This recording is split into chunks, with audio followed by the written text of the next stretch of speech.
some curry. Nothing but the rush and hurry. Curry sucks at nobody. Party says don't you worry. Curry gang, curry gang, curry gang, curry gang, curry gang, curry gang, curry gang. Don't be fooled by the internet.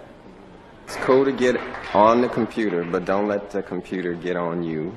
It's cool to use the computer. Don't let the computer use you. You all saw The Matrix. There's a war going on. The battlefield's in the mind. The prize is the soul. Yo, what up? Zest fully clean. He's not fully clean unless he's zest fully clean. You know what I'm saying? It's a rock hard gang. What up? What up, family? What's going on with y'all, man? What's going on? Make sure y'all smash that like button. What up? What's going on? Hit that like button on the way in. We ain't gonna hold y'all too long tonight. We ain't gonna hold y'all. We gonna get into some things though. Some funny things. some real Another things. investigation? Nah, it ain't even no need for an investigation. This ain't no investigation. This is what it is. Just straight the party. Party, man. He's not fully clean unless he's zestfully clean. What's going on? 3%. Shout out to the mods. Shout out to the chat. You know what I mean? Shout out to the members. Shout out to everybody in the building, man. Gonna let a couple y'all come on in real quick. You know what I'm saying? Make sure y'all smash that like button, you know what I'm saying? Get this video in that algorithm, you know what I'm saying? You know what I'm saying? You know what I mean? You know what I'm saying? Because it's like a war against that algorithm. So when y'all click that like button, it's be like, take that to the algorithm, you know what I'm saying? Yeah. Take that. Mr. Take that man himself, man. Yeah, that shit meant something completely different than we thought it did back in the day. Back in the day, we always used to hear him say that. We ain't know why that nigga was saying that, but we know now. We know why he's saying that shit now. It's the Diddy, man. Diddy. But we gonna start off with Nick Cannon going that Dead Fable talk. Dead oh, my bad. Talk. My bad. Red Table talk. Nah, it's Dead Fable. Fable talk. But before we get into that, you already know we got hit y'all with. Hit them with it. Yes. I feel less of a man. Yeah. You can just start off with that. Yeah. Trying to get away. Yeah. Like that comes with it. Yes. As I said, I'm sorry. Yeah. Those words. Yeah. Only one. Yeah. I'm so this and I'm so that. But then you got Bloods and Crips doing songs together. Yeah. Nobody wanted to talk about that. Right. I wouldn't trade it for nothing in the world. Right. You have to want to be checked. Yeah. If you're gonna check somebody. Yeah. We feel like we're targeted. Yes. I feel less of a man. Yeah. You can just start off with that. Yeah. Trying to get away. Yeah. That comes with it. Yes. As I said, I'm sorry. Yeah. Those words. Yeah. Only one. Yeah. I'm so that. But then you got Bloods and Crips doing songs together. Yeah. Nobody wanted to talk about that. Right. Them yeahs be feeling good as hell. The Willow on it. Yeah. Sheesh. She was in that motherfucker feeling good. Like a bacon and egg sandwich. Good. Her ass was just melted right in that chair like some butter. Like some butter on some hot ass toast. Her ass was melting in that chair. Yeah. Every year she melted even more and shit. She melted with each year. Yeah. This melting down to the goddamn table. Damn, all that goddamn willow butter all over that table. Melting all over that goddamn table. Yeah.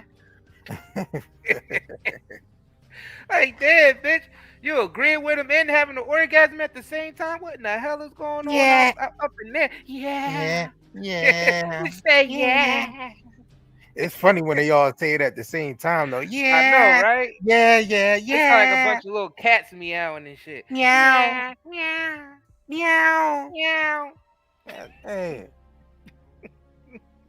Well, Nick Cannon definitely he ain't went fucking at with the red table. Red table talk. You know, Facebook is about Facebook is dropping originals because they ain't getting that bread out here. They losing all that bread, Hell yeah. so they gotta drop the originals. Hell yeah. So Nick Cannon was like, "Shit, good for them." Good That for tape, them. he said that table was toxic anyway. Shit. I don't blame. Yeah, I agree with him. So Nick Cannon is glad Jada Pinkett's toxic show, he calls it, Red Table, has been canceled by Facebook. The Masked Singer host celebrated the good news on his Daily Cannon show Thursday. So we about to get into this video. Let's see what this turban head nigga talking about, man. Yeah. Shalom. Mahaim. Meta has shut down Facebook Watch Original, Red Table Talk, and others. So there's no more Red Table Talk. But according to Deadline, the series producer is shopping the Emmy winning series somewhere else. Nick, if there was no Red Table Talk, then you wouldn't have slapped the shit out of Chris Rock. No. Are you talking about just that situation? I'm talking about that toxic table. It is not. It's an honest table. Too much honesty can get your ass slapped in the face. We've seen this. A good slap is what people need sometimes. That table was toxic. They made all the memes about my brother Will on that damn table. They didn't need to do that. Well, listen, Will agreed to come to the damn I'm getting table. a red table. It's at his house. I gotta walk by this mother table every day. That was royalty, Will and Jada. They were. They are. And then they brought us to the table. We like, I don't want to know all this about y'all. It feels like human, like they're human, and it feels like relatable because they're trash too, just like all of us. Exactly. Some stuff I just want to mind my black owned business. You can't I don't want to be in. I don't want to be up in everybody else's kitchen. Keep that shit to yourself. I'm getting a red table. You should get a red table. At the table by your goddamn self. That table. What's up with the Boosie Collins glasses, man? I don't know what's up with that. Nick always a character out here. That nigga's a character. Boosie Collins glasses wearing ass nigga, man. Turban tablecloth head wearing ass nigga. Lost identity ass nigga. He don't know what the fuck. He don't know what he is. That nigga don't know what the hell he want to be. Tablecloth head wearing ass nigga. Hey, god damn. I don't know, man. Yeah, I don't give a damn. I feel what he's saying on his table talk. That shit was toxic as hell. Yeah, I don't give two shits about that red table. Burn that motherfucker up. Shit, Will didn't like that red table neither. Shit, I remember when they first started setting it up, they was using a crib and shit, and Will was on his social media and said, there they go with that red table again. Yeah, that's the devil's table, man. You know what I'm saying? That nigga was mad as shit because they basically took over the crib. Then she was getting extra little footage of Will. You know what I mean? Will like to push her show. This is bread and butter. Yeah. Jada Pink is a prick. That nigga She's Will prick, probably be snapping around that motherfucker. We be seeing just a, you know what I mean? A front. Shit, all that shit, all this, and you got to be wise, and that man will be probably. I see why behind the scenes. I see why Jaden wanted to be emancipated at 16. He wanted to get the hell up out of that house. That house is crazy. His mom in there got everybody shaving their head to pay homage to Tupac and shit. They already conjuring up Tupac. Everybody shaving their goddamn head bald, and there's just too much shit going on up in there, man. They tripping over there. Had Snoop on there with his nuts tucked in, and Willow was on the side of him. Yeah. All in his ear and shit. Had T.I. up there and trying to. T.I. ain't back down though. He you know what I'm saying? He took one ball. He took one nut in. You know what I mean? I don't know what the fuck Snoop was up there doing. Preaching, crying. I don't know what the fuck Snoop was pouting. Yeah. That nigga was up there pouting and shit. He was, man. All because he called Gayle King a funky dog head bitch. And he was right about that. What the hell? Like, what are you supposed to do? Yeah, Gayle King. Shit do look like it smell like dog, or it look like wet dog hair. What the fuck? Funky dog. What are you supposed to do, man? This shit was Yeah, Willow up there writing Tupac letters and shit. Like, yeah, I mean, well, my bad. Jada Pinkett up there writing Tupac letters and playing it off like Willow writing letters. Yeah, that was Jada's handwriting. That wasn't no fucking Willow that wrote that letter, my nigga. That had Jada. That had Jada written all over it just to piss Will off. She probably left that shit around the house just so Will could find it and piss Will off. That's the type of shit that she probably was doing. It was probably like some psychological warfare going on in that motherfucker. That red table shit sound like some psyop. Like, yo, y'all gotta understand the type of mind games that these motherfuckers play.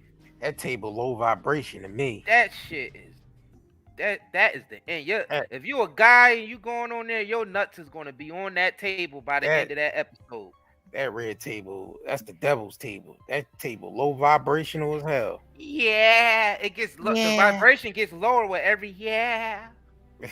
It goes lower and lower. Yeah. That table was freaking that was like they criticized men. All they do is sit at that table and criticize men and shit all day. Jada be like, get his other nut. Willow be like, yeah, cut it off, yeah. Put it on the table, yeah. Bang that shit with a spike bat, yeah. Yeah. Yo, I can't. I'm glad. Look, it's time to do something else. Time to do something else, Miss Jada. I know a lot. I know it's crazy. It's crazy though. Nick seemed like he the enemy out here when it comes to our community, especially with the female. Well, not really so much with dudes, but it seemed like females always got something negative to say about Nick. Because I don't like the fact that he going around making all these babies. Nick Cannon is kind of like a corny brother, but he like another Michael B. Jordan. Yeah, he a corny. Scooby Snacks. It's the girl in the green dress. He can't get back. Yeah. He might corny brother, but I mean, They said he was corny in high school. Yeah. You said I was corny in high school, right? You said I was corny. Yeah, I mean, Nick all right, man. He all right. He all right, man. Nah, Nick bring that energy though. That's why the industry. Yeah. That's why the industry, like, I mean, it ain't that. I don't even think it's so much talent. I think it's just energy.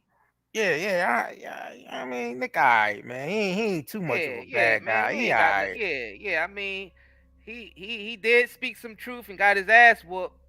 Motherfucker came back. You know what I mean? Speaking Jewish a little bit. It was all good though. You know what I'm saying? He gotta keep his bread flowing because he got all them kids to take care of. Got all those mouths you feed, Your Highness. Exactly. I mean, I like the show that he had, the educational joint on YouTube. Yeah. I mean, I did like he had some real people on there. You know and he put people on. Yeah. Niggas can't front. He put people on. Yeah, Nick put a lot of people on. Yeah. There's a lot of people got on because of him. So I ain't gonna knock the brother too much. You know and I agree with him. I agree with him with this red table shit. That shit is toxic. Yeah. Yeah, that nigga was up there like Shalom, Mahaim. That nigga was up there fighting for his career. Nick, he was up there trying to.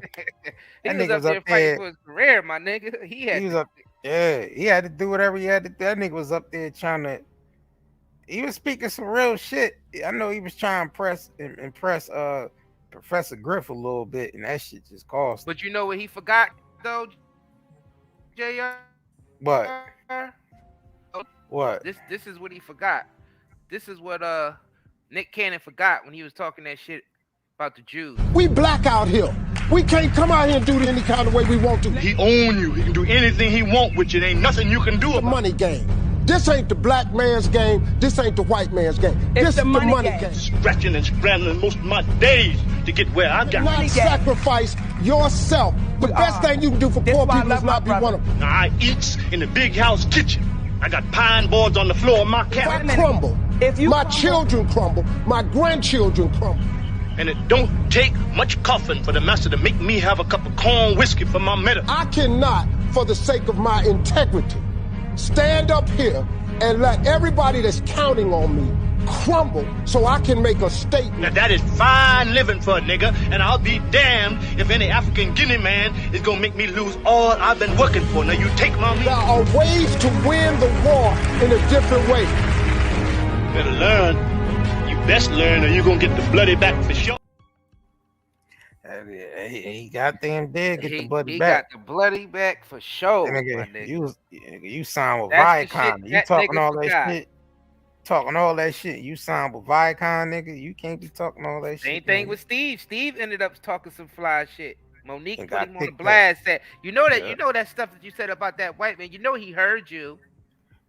You know they heard. You remember when she said that shit? Yeah. I guess Steve Harvey said some fly shit this day, and he probably said it. You know what I mean? Didn't realize they was listening to him. And the wrong person. No, yeah, they was listening to him. And you realize that nigga started getting fired from everything. Yeah, they pulled that show real quick. They pulled the plug fast as hell. Brother Steve said that about that white man. He didn't think that white man heard him. But that white man heard him. He heard you, my sweet baby. That nigga got some goddamn noun leaders in his mouth, man. Some all white noun leaders, man. Pearly white noun leader teeth having ass nigga.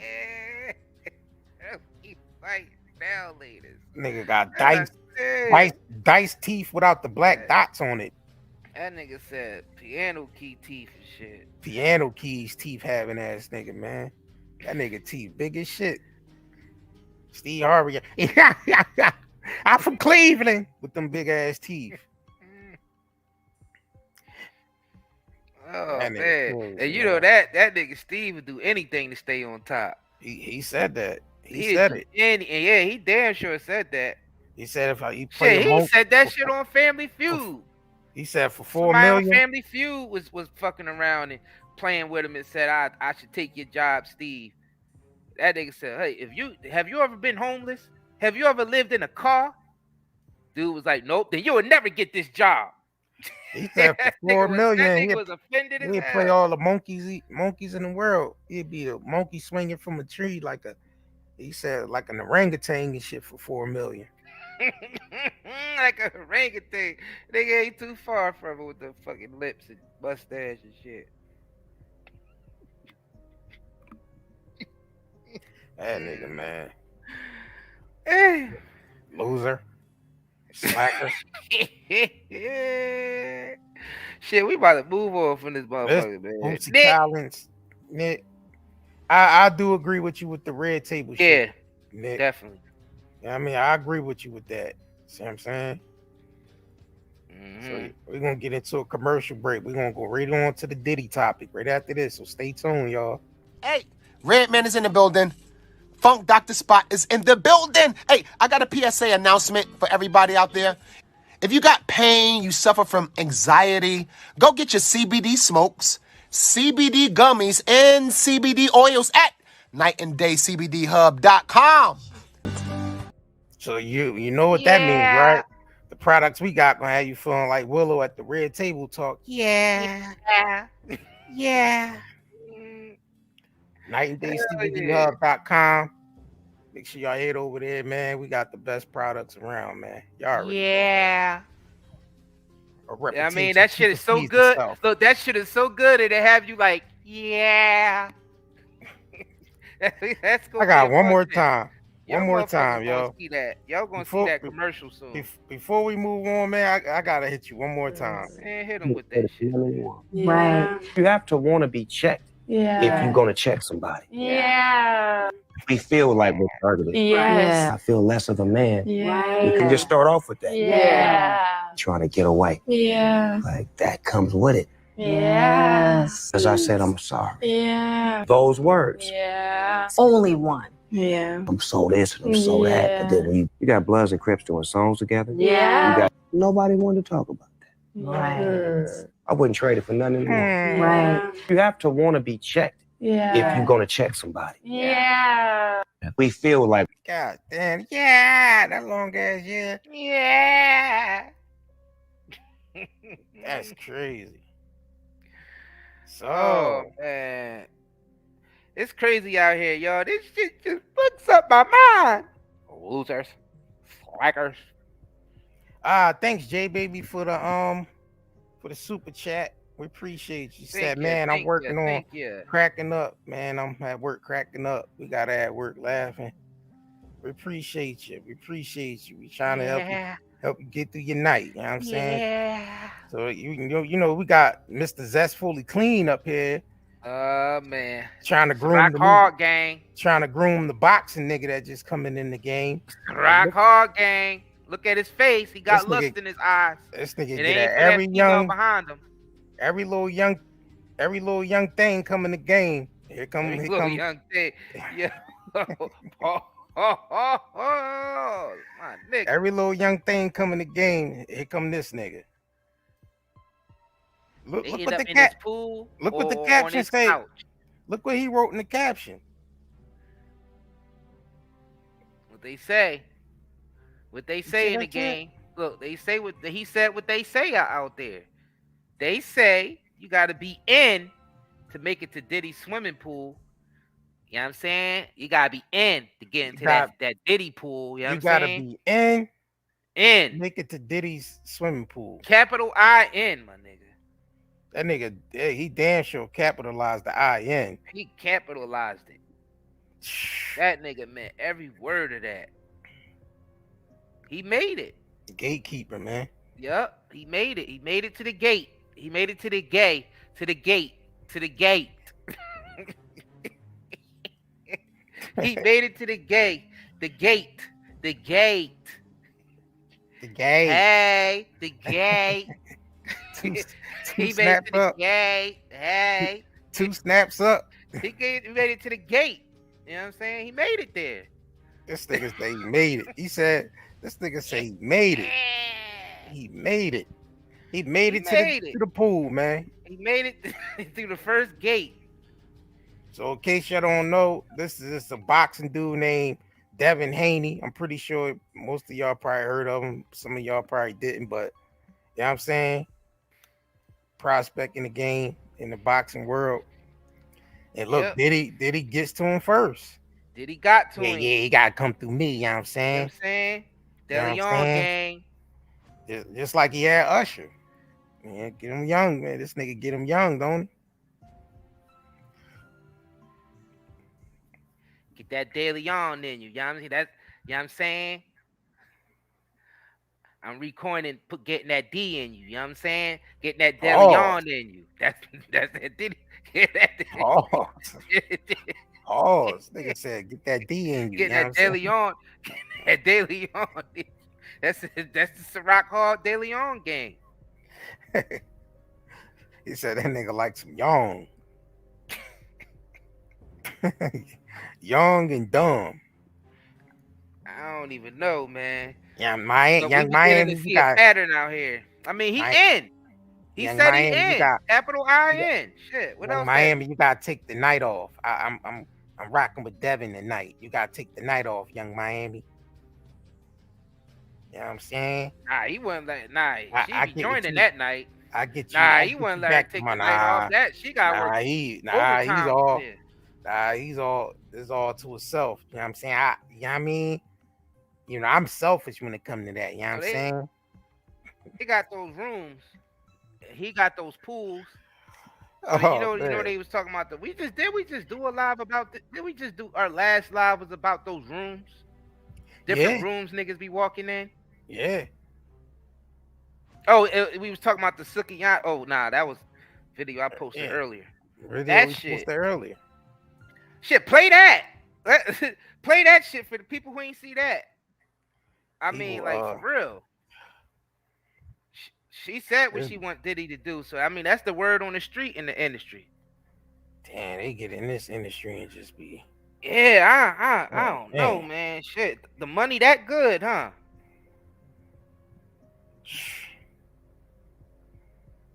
I don't know. You know, most people just get into that shit. You know what I mean? They get into it for the money, but it be mainly because of low self-esteem. People want to feel like they somebody. Yeah. Especially for marketing. Being the in crowd. Yeah. That's why he said in. Capital I-N. They want to be the in crowd and shit. I don't want to be in that type of crowd though. I don't want to be in that type of crowd. Yeah, no. I mean, but if that's some niggas, you know what I mean? If that's, I mean, I feel like people, they all adults there, they consenting to it. That's they that's a fact. That's a fact. We realize niggas is entertained by people talking about it, so we bring y'all niggas entertainment. But to be honest with you, we don't give a fuck what these niggas do.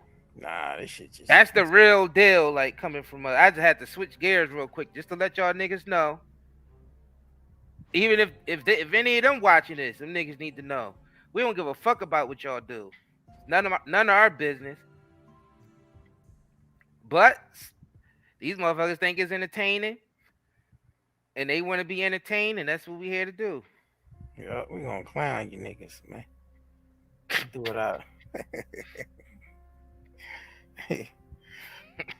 It's all to tell fun. you the truth, you know what I mean? The people's giving this shit power anyway. That's why they keep on trolling. Some of these niggas probably ain't even as gay as they showing that they are trying to, you know, troll that they are. Yeah. They just be doing that shit because they know it brings numbers and it brings attention to their brand. And some of these niggas is down for the party. Dang.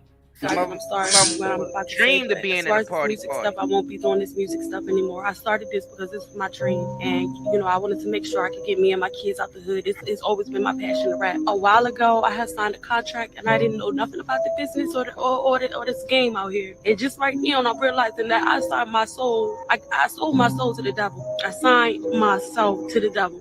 I don't even own myself no more. I sold my soul to the motherfucking devil, and I done prayed. I prayed and I prayed. And I prayed. I don't even believe in myself no more because of what I did. I did not know the game was like this. 3 hours later. Let's go up.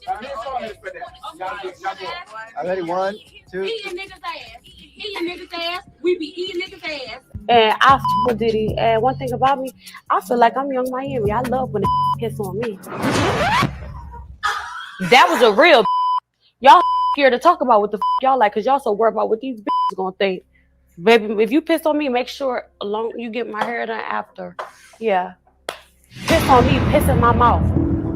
Let me piss on his mouth. Let me piss in your mouth, fart in your face. I want to on top of your hair and rub it in. I like to open my legs, squat my ass over his face, and give me a nice little fart in.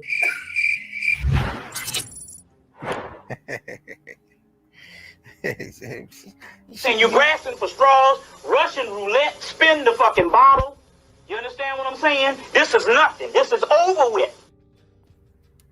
So you know we gotta pull up the party. Let's pull it up. It's the party. So glad that I'm not Jesus because ain't no way in the hell I would have died for your big old funky ass, you motherfucker. I'm telling you, if any man's daughter turned out like that, they definitely be out here like this.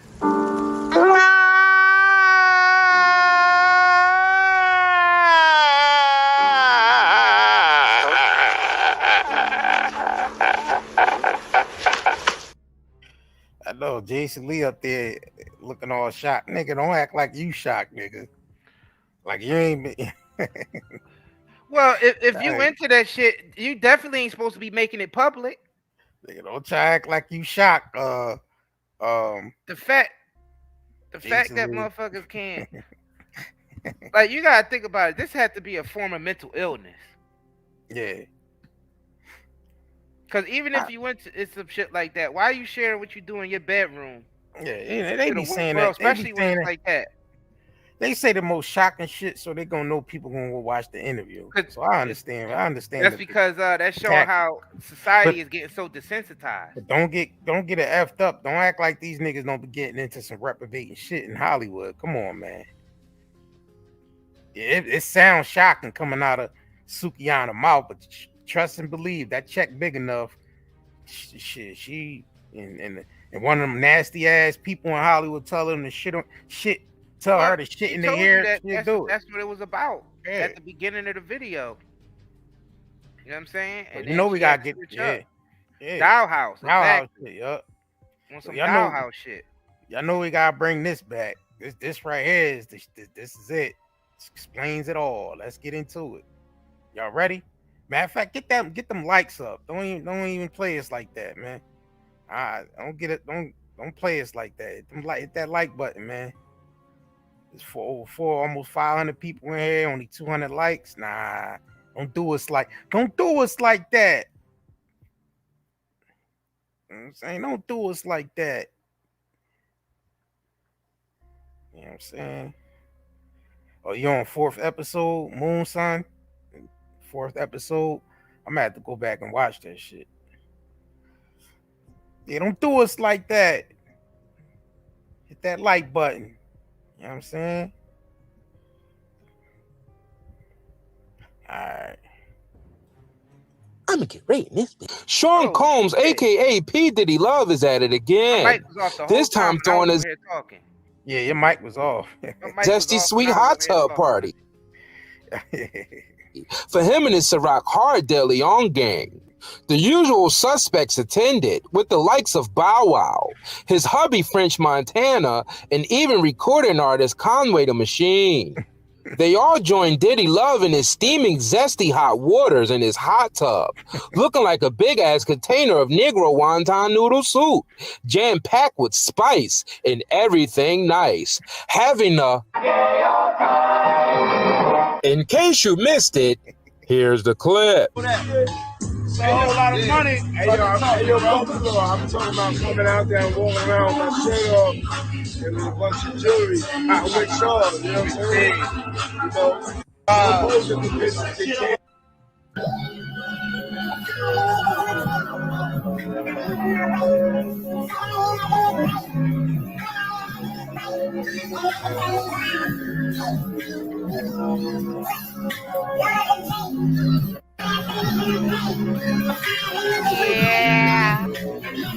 Yeah.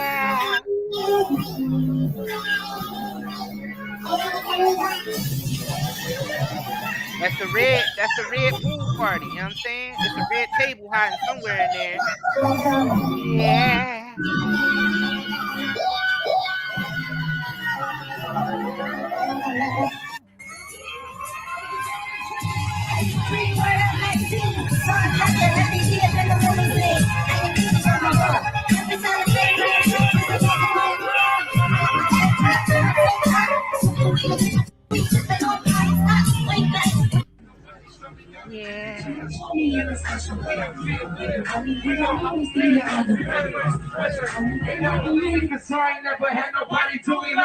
And there you have it. Shit.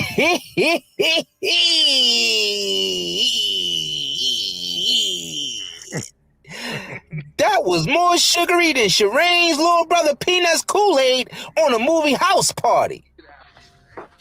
You could drink that, Peanut. We out of here. Look at all that sugar. Just thinking about drinking that stuff makes my teeth hurt. That's good, girl. Diddy Love parties be flaming hot like a big-ass bag of Cheetos. Apparently, there was some hidden footage of that Ciroc Hard Gang zesty little get-together. In case you missed it, here's the clip. It's a whole lot of money in this motherfucker. It's a whole lot of cuties in this motherfucker. Love, love, love, love, love. You know what I'm saying? I'm walking around with no shirt on with all this jewelry and my family jewels out. It's all love. No doubt. It's love, love, love. You know what I mean? I'm feeling Frenchie's beautiful Moroccan pink plump lips in his hot tub too. De Leon Ciroc Hard Gang. Love, love, love, love. The royal penis is clean, your highness. Love, love, love, love, love. Now that's love. Yeah, this how you get down, you know what I'm saying? Ciroc Hard Love Gang. Yo, reggae, pop open another bottle of that De Leon, daddy, and bring it over here. Yeah. All right, love, it's on the way, fam. Okay, yeah, I want to try something new. Since I'm an innie, I'm going to lay on my back, right? And I want you to pour some of that De Leon into my navel, and you slurp it out. We going to call that the De Leon Love Gang slurp. You know what I'm saying? Oh, hell yeah. Let's try it, fam. Yeah. Yeah. Don't nobody do it like you. Where's Sierra at with her fine ass? She still got her dick? And there you have it. Shit.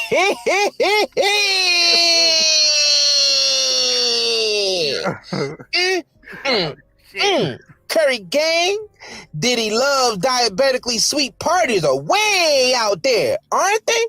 They always be having a... So apparently, a couple days after the Ciroc De Leon Hard Gang Zesty Backyard Hot Tub Bash, Conway the Machine sweet ass is seen on social media platforms, modeling a goddamn Alexander McQueen dress. That shit just what's up my mind?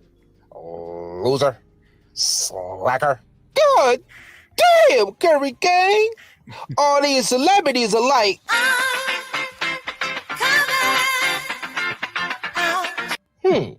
It's funny how Diddy sampled that coming out beat for that song More Money, More Problems. Now, who's hot, who not? Tell me who rock, who sell out in the stores. I guess he just left the whole part out. Shit. Oh, man. That just fucked up my mind. Losers. Slackers. Well, anyways, Curry gang, some behind-the-scene footage came out for Conway the McQueen photo shoot. In case you missed it, here's the clip. Conway the Machine. Yeah, what's up? Here's your knickers and your lingerie. We also had this lovely dress for you to try on so we could take a photo. Oh, man, I gotta wear a skirt, man. Love confirmed me that you will cooperate and that you're officially part of his Delhi Ciroc Hard Love Gang. That's why we paid you so much money. Now cooperate. For the amount of coin we paid you, and we wanted you to take it up the ass, we expect you to spread them. Do you get it? You bloody cunt. All right, man, I'll wear that dress long as the bag right. Now I see what Dave Chappelle was talking about. At some point in their career, I'll be connecting them down. Like, why all these brothers gotta wear a dress? This happened to me. What was that? It's all good. I ain't say nothing. Thought so, you bloody cunt.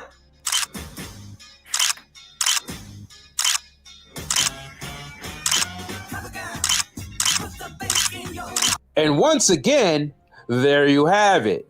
Shit.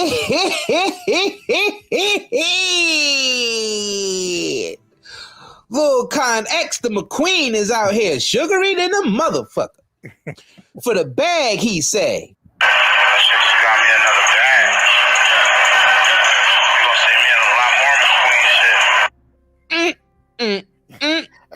More McQueen shit. Niggas would do anything for that bag, huh? Whatever happened to standing your ground and having some integrity? I guess all that shit fly out the window when your stomach is growling, huh? Shit. Loser. Slacker.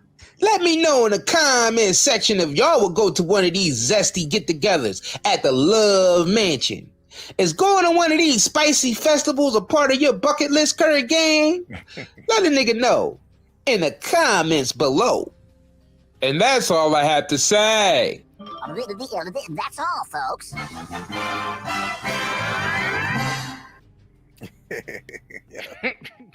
Yeah, we some wild niggas. Oh, Curry gang.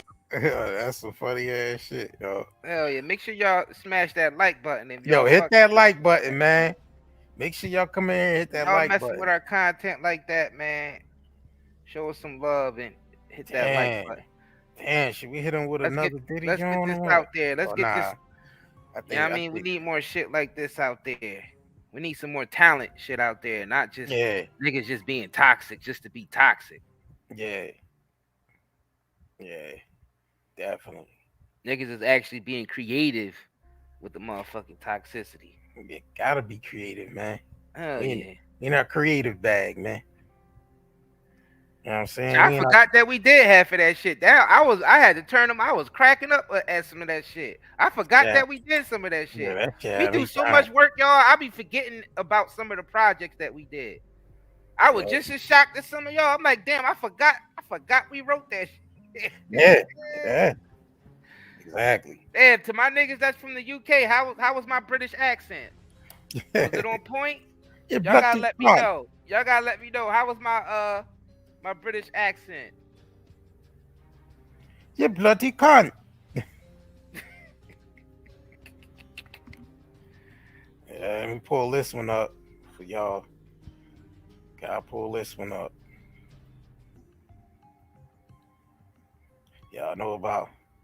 For y'all that know about this one. As I've stated many times, to make it on top of this world, you must sell your soul. There is absolutely no other way. Since the Satanists that own and control this world from behind the scenes, own and control TV. You're going to hear it from Richard Pryor during this 1977 roast. It's extremely graphic. Sometimes the best way to tell the truth is through comedy. A lot of people are watching this. They're laughing in the background, in the audience. They don't know he's telling the absolute truth. I'm also going to play a clip from former professional wrestler Roddy Piper, who basically had to do the same thing to make it in the wrestling industry. He talks about how he had to basically give up his body to make money, to survive. Play both these clips back to back. Next to her is what we call Miss Thing. They call Paul Moody Miss Thing.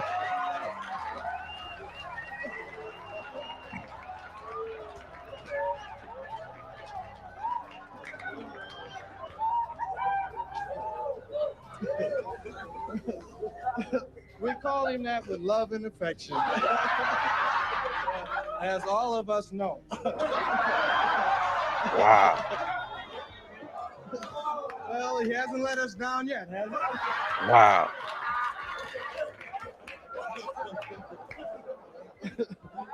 We've been friends a long time, and I sure wish he'd return my red handkerchief.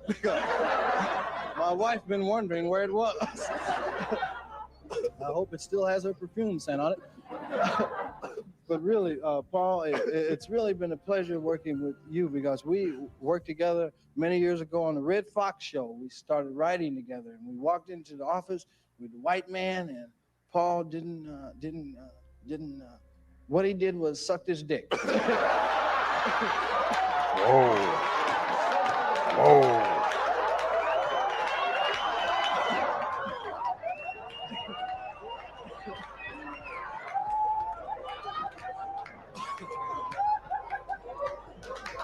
But I must say, Paul had a sense of humor. He didn't let him come in his mouth.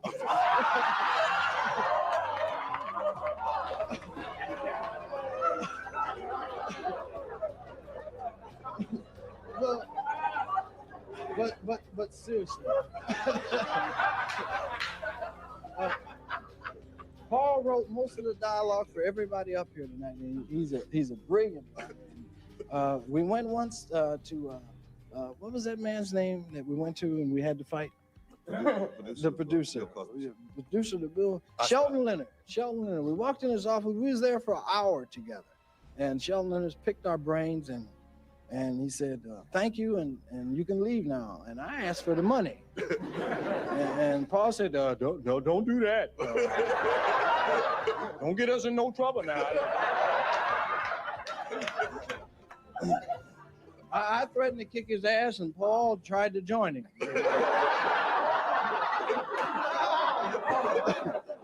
But we're dear friends, and this is all in fun. Next,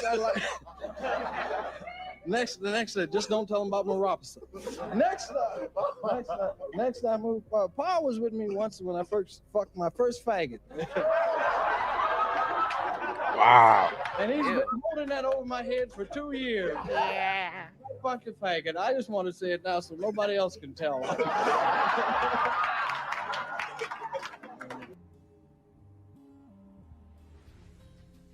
Dang. Like button. Yo, hit that like button. Dang. So he basically said to get the rest of the world to do some things, man. Dang.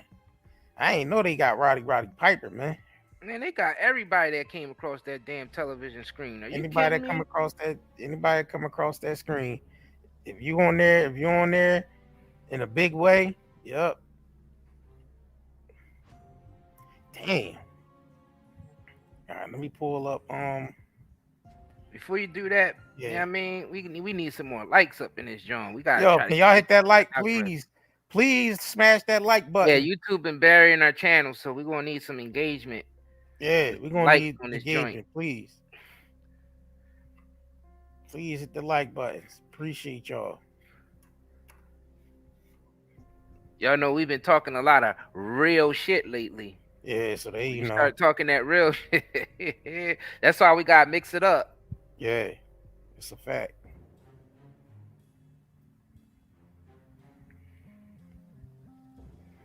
All right, let me see where these likes is at. Let me see where they at, because before we start this one, because brother Bobby Hemmett breaks it down. Yeah, we don't want nobody to miss this. Brother Hemmett breaks it down. In the meantime. What's up, y'all? It's Naturi Naughton, aka Tasha from Power. What's up, y'all? This is Master P. Your boy NRE. This your boy Trick Daddy Dollars. Redman is in the building. You got post-traumatic stress syndrome from being in the hood. If you got pain, you suffer from anxiety, go get the CBD smoke, CBD gummies, the CBD oils. Go get your CBD smokes. Buy they pre-rolls like Granddaddy Perk and Pineapple Express. Also, they got moon rocks. They got edibles. Night and day. Night and day. CBDHub.com. Night and day and CBDHub.com. Night and day CBDHub.com. Night and day CBDHub.com. Oh, this is a black-owned business. So your boy NRE. I am the Daddy Dollars, and I approve this message. This is Redman, and I approve this message. All right, hit that like button, man. You already know if you want to support us even further, you can, you know what I mean, shop at any one of our shops. We got 2 shops. We got Night and Day CBDHub.com, and we got Night and Day Netmarket.com. So appreciate y'all. Y'all. Everything natural, all natural products, man. No chemicals. Let's get it. We love all the support, man. Thank y'all for all the support. Yup. And as y'all coming in, please hit the like button. We appreciate that. The summer of 2003 at a place called the Brown Chocolate Cafe. I said, I remember the lecture. He said, remember we invited all the rappers. And they was coming to the lecture because he's good friends with all these rappers. RZA, I think Nas was coming and a bunch of them. Even Dougie Fresh. Right. And he said they was coming, but somebody missed and put that the rappers was going to show up on the flyer.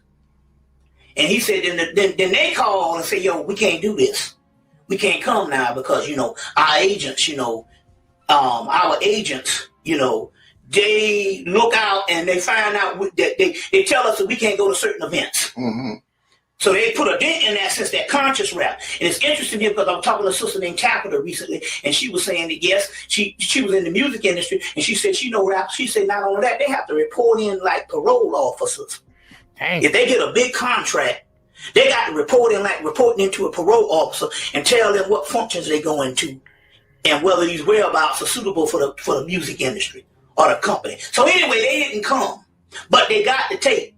He said the tape that I gave them was about you speaking about how the actors got to wear the dress or get shot in the behind. Mm-hmm. He said, and by Dave Chappelle being big friends with the whole rap scene, they gave the tape to Dave Chappelle. So when he said on Oprah I heard about they have to do the dress, he said, the brother Shabazz said it was based on the lecture that I had done in New York in 2003. Mm-hmm. The thing about it here is, not only do you have to wear the dress, Ving Rhames had to wear the dress, Wesley Snipes had to wear the dress, mm-hmm. Chris Tucker wore a little flimsy feminine outfit on mm-hmm. Fifth Element. Mm-hmm. Martin Lawrence. Martin Lawrence has to wear the dress. Mm-hmm. Will Smith. Will Smith wore the dress. Just about, all of them wore the dresses. It's interesting here. One guy he was a faggot in life, and then he did the Joanna Man or Vagina Man or whatever that thing was, that movie. Right. And then there was he wore the dress, and then not only that, one of the brothers, I can't think of the brother name, he was from the 70s. He was an actor, and he was on Steve Harvey in the last couple of years, and he used to be on Good Times. I can't think of the guy's name, but he wore a dress in 1987. So they always had this thing and this thing started with Flip Wilson, because we asked this question: how did Flip Wilson get a show? Yeah. In the 1970s. Playing Geraldine. Geraldine in 1971 was the whole Geraldine thing. So we got a history of this. The other thing he is getting shot in the behind. So Denzel won the Academy Award because he got shot in the behind, and then after he got shot in the behind, they killed him.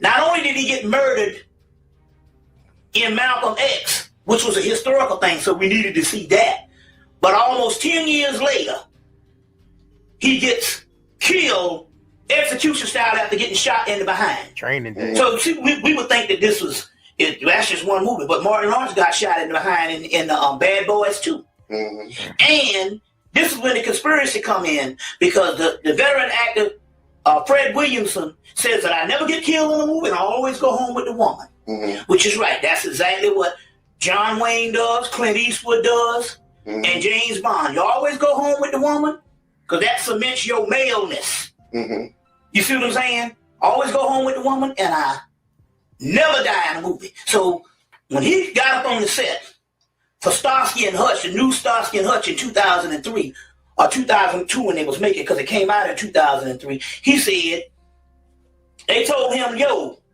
he's supposed to be the boss of Starsky and Hutch, the boss that chews out the reckless cops. He said, they told him, yo, you got to get shot in the behind. He said, I ain't getting shot in no behind. Fred Williamson, veteran actor. He said, no, I'm not doing it. He said, I'm not doing it. He said, I put my children through school. I don't need it. So then they came back, just like they did with Dave Chappelle. They came back a few minutes later with another script. Already ready. Already ready. You see, this is Internet Archives. AA asks, where do you get the video with Paul Mooney? It's on Internet Archives. It's on YouTube too. So you look up Richard Pryor roast Paul Mooney. It's on YouTube as well. Yeah, it's definitely on YouTube. Yep. A ritual of an attack.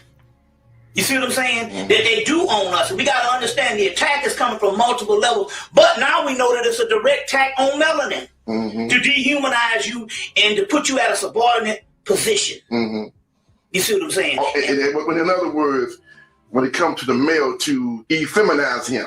Right. You see what I'm saying? The other thing I want to say is too now, there's nothing wrong with fat black women. Oh, no question. You see what I'm saying? She's the only a person in the race can get accepted and get many men. You see what I'm saying? We say she's fat, but she got a cute face. But and some of them got pretty feet. Pretty feet, and some of them are real sexy. Right. A lot of them are sexy, but that's not the point here now. But you got to understand, we're not talking about Hollywood versus fat. Right. What we're talking about here is a system and a ritual. Now, let me give you an example. And a stereotype. Stereotype. Now, we know in the 1990s they had tons of black women in the movies. They Angela Bassett, Leela Rashawn. They had one of the girls that played Girl 6. Can't think of that girl's name. Girls that played with Spike Lee, Teresa Randall. Next thing you know, she's gone. They had a bunch of them. Now, that's good.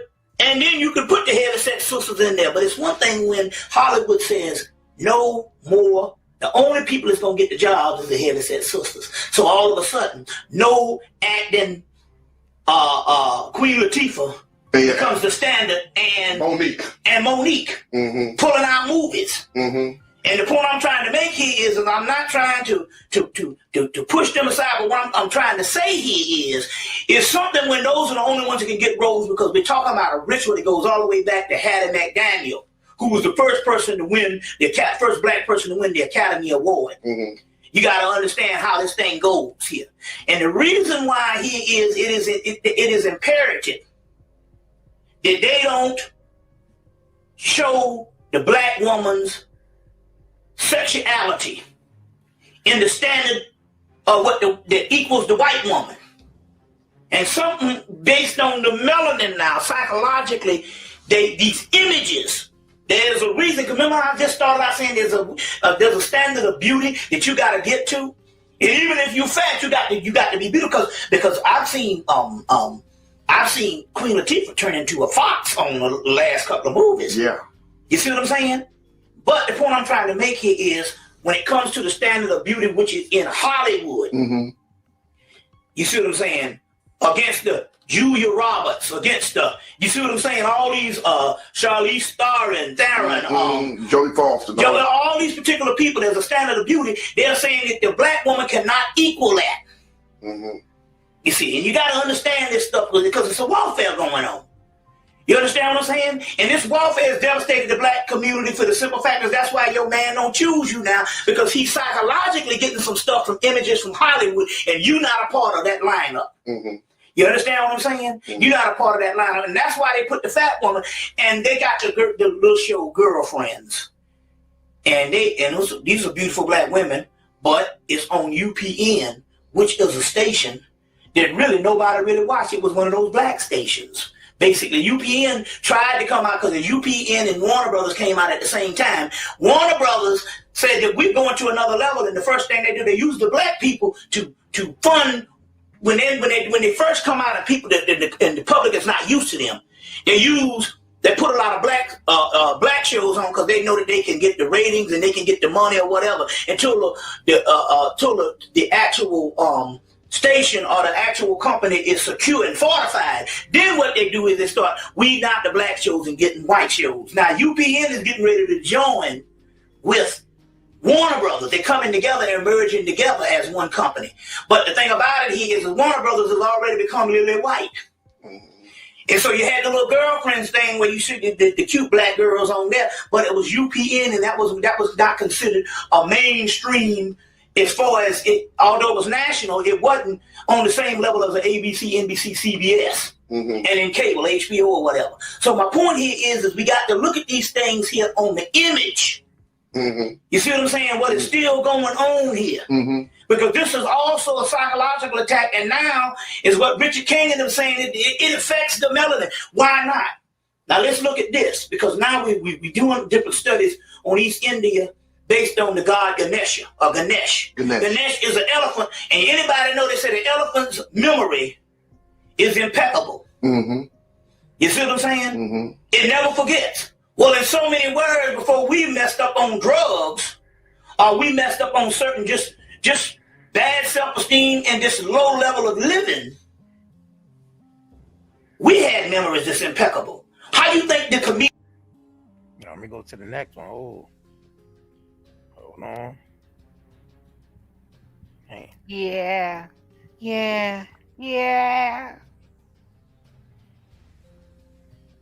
Hold on, y'all.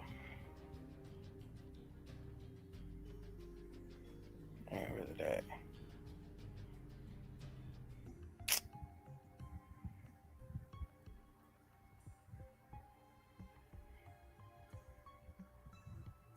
And go to the. Ain't pull up the playlist. Damn. All right, hold on, y'all. The damn playlist, man. The hell? Because they got this genre like in different parts and shit. So hold on, y'all.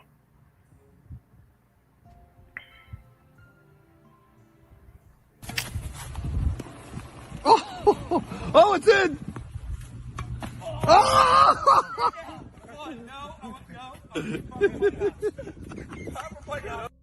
Why are you doing bunny hops, Meek? Because you got your ass beat in tennis. You got your ass beat. Keep going. Count out loud. That's the wrong time. Count out loud. 30. Can't, huh? 4, 6, 7, 8, 9, 40, 41, 42. Keep up. 4, Keep going. 7, 8, 9, 1, 2. Keep going. 3, Keep 4, going. Don't cheat on your bunny hops. They suck. Your bunny hops suck. You got 250 more to go.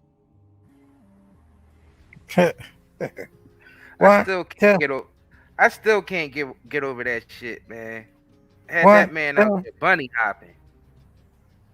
1, 2, 3. That's when his life changed. That's when he really started getting that bread. Right after this bunny hop. Right after this bunny hop. Right after the bunny hop, Meek started killing it out there. Numbers started looking real good after that bunny hop. Right. 1, 2, 3. 1, 2, 3. That nigga was over there like. Every once in a while, I gotta remind y'all. You know what I'm saying? What niggas gotta do to get their positions. Some niggas wear dresses. Some niggas go to pool parties. And some niggas just hop around like a bunny. You know? Whatever they ask you to do. Yes, master. Yeah. Yeah. Yeah. I know, right? Man. Just keeping it real. Just keeping it real. Damn, where the hell is the rest of these Jones at? I thought there was a playlist, but I guess that wasn't the playlist. Pull these Jones up, man.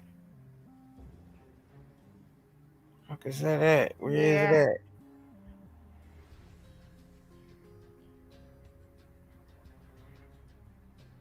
Don't tell me that was the only one. I know it was enough.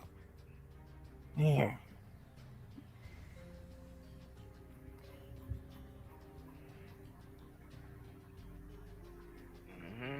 Damn. Don't you get tired of this shit? What the fuck you want from me? You know what I'm saying? The shit that be going on out here, I be feeling like saying that sometimes. Right. You know what I'm saying? What's this shit? Hold on. Guys.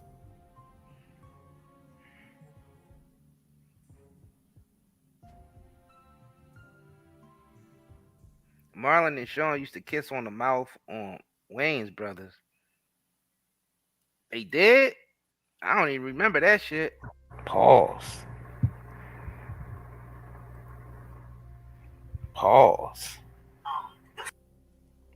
Post that up so niggas can see who we talking about. Chris Edwards said that. Keith Heading told me that joke.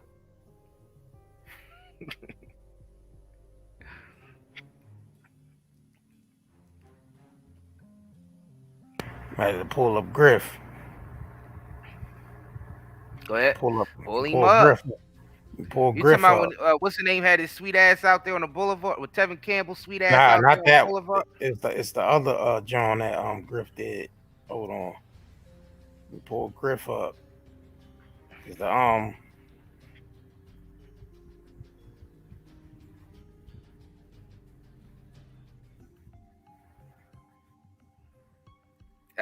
yeah, some of y'all get it. Yup, more money. Yup.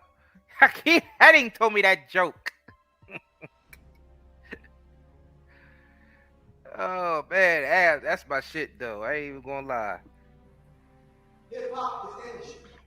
It's matter, cannot be created or destroyed. It just changes form. I can respect KRS-One when he says I am hip hop. Hold on. Respect is the fact that Lil Wendy is saying I am hip hop. Only Lil Wayne is saying I am hip hop also. Nothing about what Lil Wayne says and does in his music says hip hop. Hip hop meaning breaking, DJing, MCing, and rapping, or knowledge yourself. Sagging is niggas spelled backwards. How did that happen? How about if you go and you spell Illuminati backwards and you just put a .com after it? You come up with the National Security Agency. Oh yeah, I remember that. You're making this stuff up? When you put People I remember still that. showing that shit on TikTok. It's a TikTok video. For real? Going around showing that. Yeah. Come out now. Marry itself onto the street, criminal culture on the street.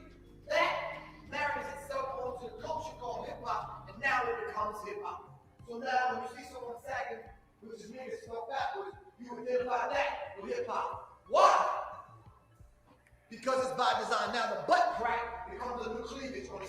Yep. Saya, he right. Full-fledged psyop out here. Being predators coming after young boys. Are you following me? Does everybody walk around with their underwear shop? Try saying something to one of these young cats, man. You got an issue. Then they got to fight. Are you following me? She said, be respectful. Let me put your hands on me. Go ahead, President.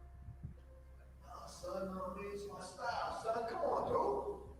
Don't you need reason from an older man to a younger man? Are you following me? You can't tell little Wendy that.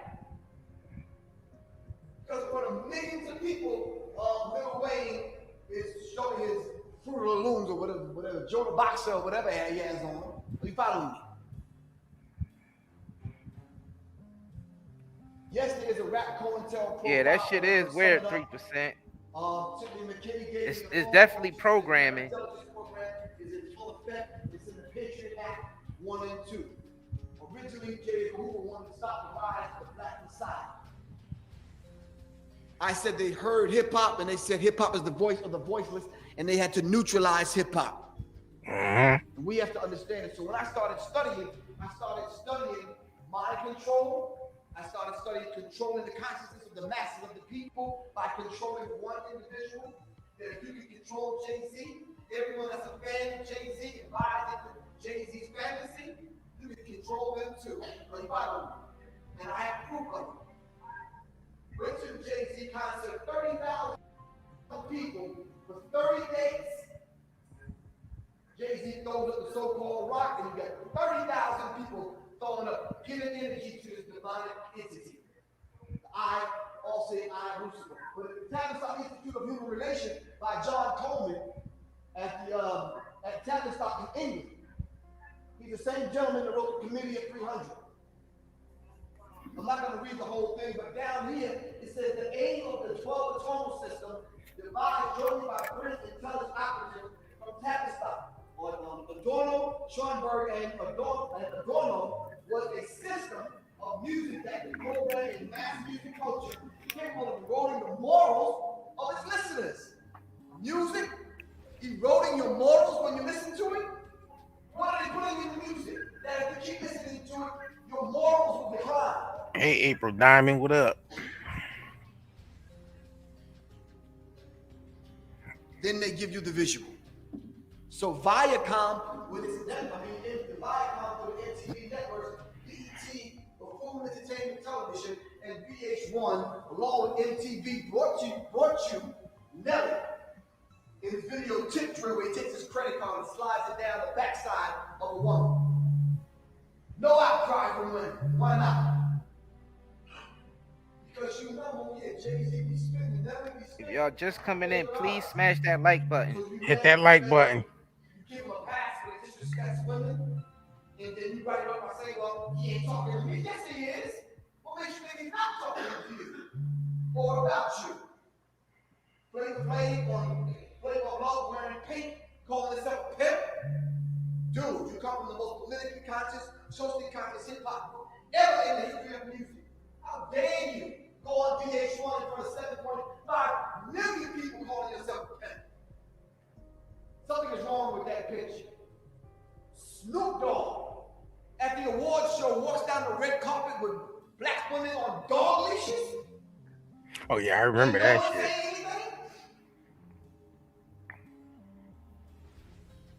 This is what rap has become.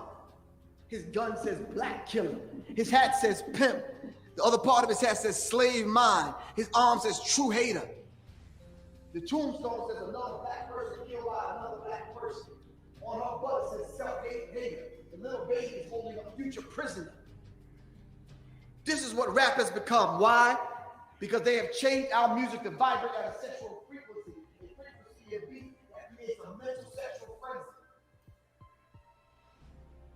On the cover of the Source magazine says our rap is the new target of the criminal injustice system. A friend of mine by the name of Charlie Tosh wrote the book. Shit, a lot of y'all niggas got the T in the chat. Y'all should be on here tonight talking that shit. I know, right? Yeah, drop the link for some of y'all. Y'all got the T.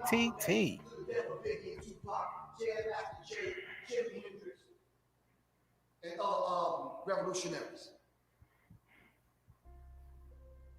So if in my further research, I discovered the first millennium edition of the American Directory of Certified Alcoholics on page 236. It talks about how young whites and entrepreneurs would come in and they would install new leadership over the hip hop movement and begin to promote the nefarious niggerization of rap music. And they did so using NWA. It says here that the black history of hip hop is very explicit about the root of this obvious new trend, warning that acting like a nigga was about to become more lucrative than ever, and they pulled it off with NWA. Hell it says here that they point out that back was like a KRS-One public enemy, became strong positive forces for black youth. A group called NWA, Different Attitude, emerged with an explicitly opposite point of view. NWA neutralized Public Enemy. So listen, so by the time this album here, The Chronic, came out, it had already neutralized conscious hip hop. It was a rap. That's it. NWA, while they were being hunted down by the FBI, they were used to put out gangster rap and neutralize Public Enemy and the conscious movement. Are you following me? So then it went from gangster rap. What was the next phase? Thugging. You don't find that suspicious? You don't find that suspicious? You don't find that suspicious? Then everybody got swag. If a man ever say you got swag, that's just a nice way of saying you're cute. That's all. Another man tells you you got swag. What phase are we in now? Nice way to say you cute. Cute daddy, you got swag. You got swag, daddy. I mean, you cute. I'm feeling real cute today, daddy. Men carrying man versus this kind of thing. This is where we are with. So we have to understand that particular. Yeah, Diddy skip words like swag. He goes straight to cute. This is a dossier made into a DVD called Hip Hop and the Cops. This is the dossier that Miami and the New York Police Department was using to do surveillance on rap. Hip hop police. Now, some of the people that I'm going to show you were involved in drugs. But why did the DEA investigate them? And why did they come up with a multi-jurisdictional task force on high-intensity drug trafficking area? To frame certain artists. They even admitted it in this book here that they would, if they didn't have an incident go down at the video shoot, with both the rhymes got his body got shot down in front of hundreds of people and nobody seen anything. T.I.'s bodyguard gets shot down and nobody seen anything. KRS-One said, you want to get rid of the murder, kill a rapper. And this has become a reality with rap artists. So you follow me? So, gentlemen up in Connecticut wrote a letter to the FBI, the Miami, and New York Police Department and asked for the dossier that they were using to do surveillance on rappers. And they sent it to him. He took it and made a DVD, and these are some of the pages out of that particular dossier. If y'all know some of the people on here, I guess it's not by accident. That would be Puffy. High intensity drug and trafficking high.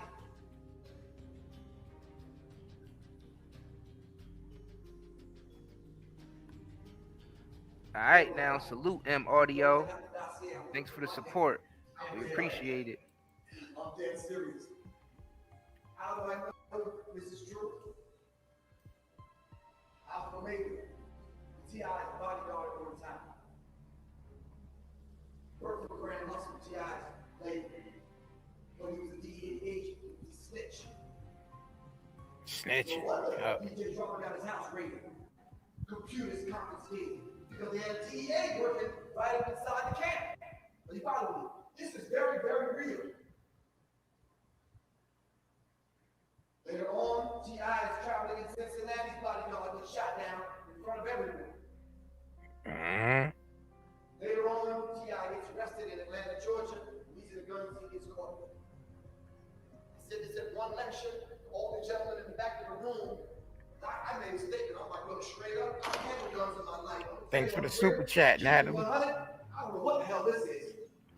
How do you even shoot that? How do you load it? I don't even know. But the gentleman in the back of the room military weapons. Now, Damn, look all them guns T.I. got caught with. Sheesh. doing on a street corner in Atlanta buying military weapons from somebody. Are you putting two and two together, though? Okay, let's go over some recent history about T.I. He gets arrested twice now.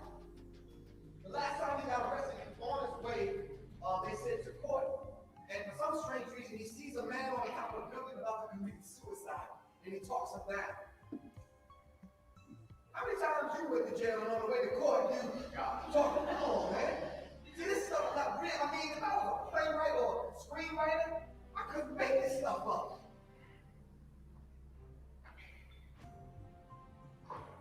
We can't go over the whole history, but these are some of the big reasons why I say that. Unbeknownst to Michael Jackson, who admitted is on YouTube now, who basically was trying to frame him and kill him. It's dead. The sad part about it, with my research team get together and we talk and we exchange information, that I was saying to myself, okay, it's a black doctor, but it's deeper than that. I'm sorry to say it's deeper than that, because he's on trial now, but it's deeper than that. He's a Freemason. But now, who is he connected with? Where did he get the drugs from to give to Michael Jackson? See, these are the questions that we're not asking. Are you following me? How many years ago did I mention that Ludacris would be next? I got a call from Raheem Devon. Anybody know Raheem? Raheem Devon gave me a call, asked me did I want to do the Soul Train music awards with him. I said, cool, I'll do it. What song do you want to do? Just so happens to be the song that he did with Ludacris. Now, as y'all know, Ludacris doesn't like me, which is cool. So backstage and trying to have dialogue with him, just kind of trying to school him about this Illuminati thing that's going on. He basically don't want to hear it. And now today, or recently, I found out why he don't want to hear it, because now he took the oath. He's hanging out with big dogs now, so now he don't want to hear it because now he's up to be $20 million bracket. They follow me. I said on YouTube that once you get up in the $100 million bracket, it's a wrap. They give him movie deals and just gonna see his face a lot more. Alright? But at the same time, you got a foundation which you handle children. Excuse my language, over people in faculty. Dude, he's talking, move, bitch, get out of the way. Come on, you handling children? Holes in every area code, and you handling children? You go to Africa, the first black man from America to shoot a video in South Africa, and you wear Marcus Garvey t-shirt, and the song that you do is pimping holes all over the world? No, I gotta take offense to that. I'm sorry, dude. I'm very offended. As your older brother. You may think it's artistic. I see a problem with that. We gotta talk. That's all I'm saying. So you heard me tell the story about Quincy Jones, his relationship with Michael Jackson, Quincy Jones' daughter being engaged to Tupac. His daughter's name is Khadija. Khadija's best friend was Aaliyah. Aaliyah mysteriously dies in a plane crash. She was engaged to Dame Dash. Before she was engaged to Dame Dash, she was dating your man Jay-Z. So when I introduced the whole idea of the sex slave inside of hip-hop, no one believed me. When I started proving it, they started scratching their head. How did it happen? Ask her uncle, what is her uncle? Oh, Barry Hankerson. Barry Hankerson was the one that found the R. Kelly sex tape and put it out on the street because Barry Hankerson was accusing R. Kelly of raping his niece. Statutory rape because Lee was underage. This is hard, it's painful as it is for me to say it, for you to take it, it is going on in hip hop. Alright? Someone has to speak to it. So it wasn't until Tupac revealed the fact that Quincy Jones had asked him to take the homosexual ritual and take the oath. Tupac turned him down. At that moment, Tupac was lost to death. Why he don't know this shit? Not lying. Dame Dash, Suge Knight, Irv Gotti, and Jada Prince, 4 prominence record company, they got together to put together a distribution company. I'm going to hold it second.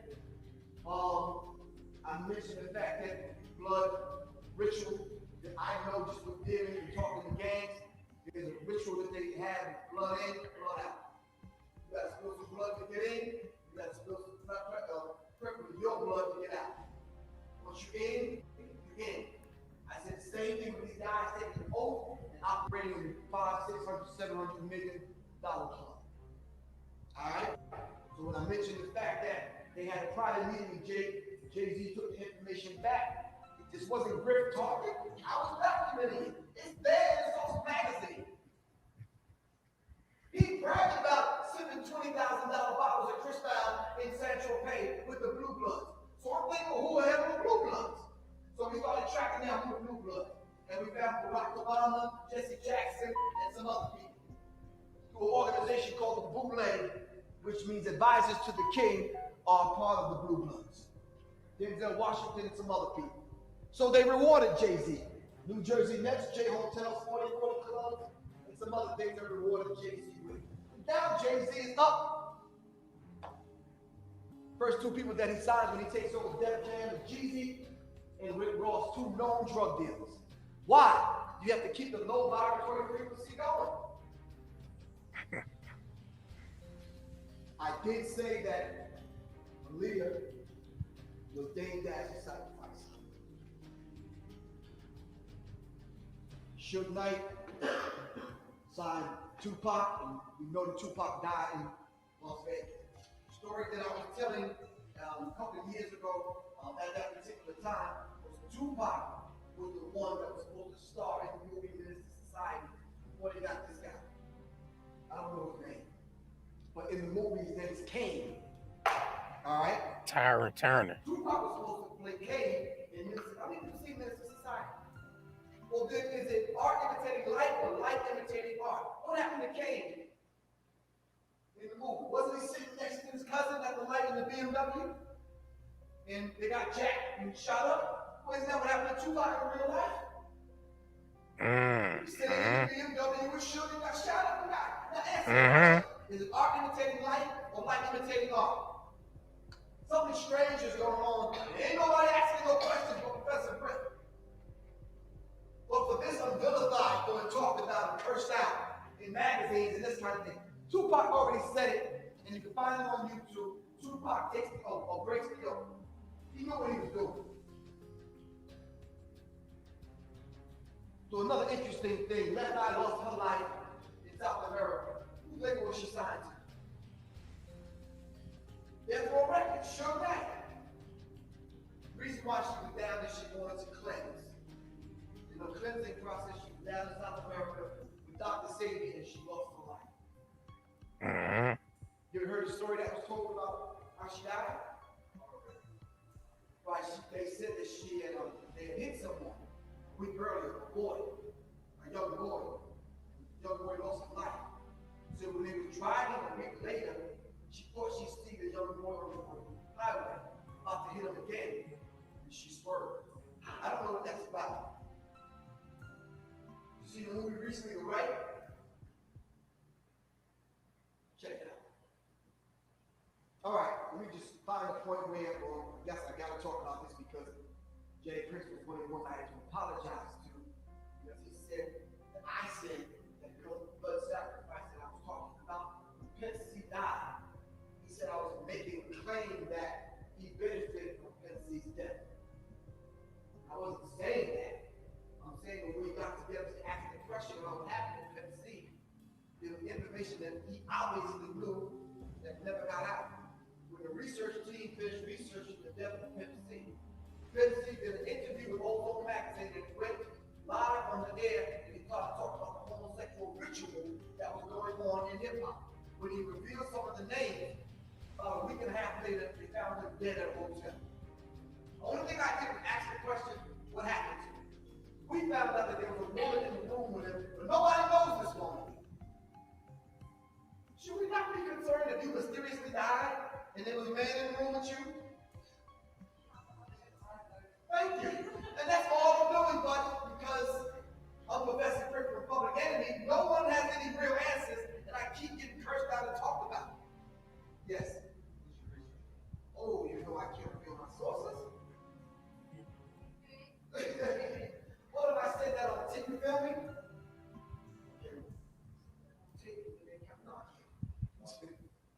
So, yeah, no, this is, I only have this up here because it's the ritual. No, I can't go back. But it's the ritual that I keep seeing in hip hop now. You know, in Selling Bones, they go through homosexual rituals inside the secret society. I'm saying I know that about secret society. Why am I seeing it in hip hop? And then at the tune of people losing their lives, I'm like, what is going on? Yes. I got a question. Yes. Did you talk about homosexuality? What'd you say? I didn't understand what you were saying. Okay, you talk about this homosexuality ritual. Use my language. You know how Lil Wayne always says we can love the face. Yeah. What's that supposed to be? We probably can't talk about it right here, but you have my email address, right? I can send you that information. It's too in-depth to go into. But it's happening at an alarming rate to the point where I'm having to have private meetings with people to give them information that I can't talk about on the campus. Turn Puffy out. They didn't put me through that. I'm pulling it back simply because there may be some people in the audience that's sensitive to this kind of material, and we have to respect them. That if I'm not going to talk about it, in a way that we need to kind of handle it, then why talk about it at all? But it's actually going on. I see you. Don't throw a rock at me. Actually, talk to me. Well, I did have a piece after I was going to say that members of B2K actually came out on Oprah and spilled the beans about what's really going on in the music industry about the homosexual rituals. So it's just not Professor Grip talking about it. The cat is out of the bag now. I want to show you, I'm trying to find some place to end. The whole liquor thing is about ritual and initiation. Ritual. See, like every rap artist gotta have a liquor album. Wow. Everybody gotta have a sex tape. No, a liquor, a sex tape, and cologne. It's the spirits, it's that whole thing. Are you following me? It is very real. Right. I'm trying to find a place to close. You said Kanye West. I truly believe that Kanye West took the oath. Because we start to see the sound of handshakes. And I did say about Kanye West losing his mom. He did do the song. Number song 13 on Jay-Z's album was Lucifer, Son of the Morning. I said that actually was initiation into the occult. Shortly after that, his mom died on a slab in LA, trying to get some breast augmentation. Yes.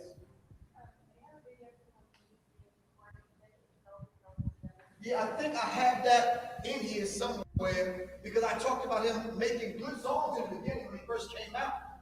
But now, you don't find that from Kanye West. This was the entire MTV Video Music Awards was an entire blood ritual, which I actually showed people here with Lady Gaga, with an Illuminati manufactured tool. So they're going through the actual blood ritual, and here they're actually going through the Masonic ritual with faith. This is where initiation ends.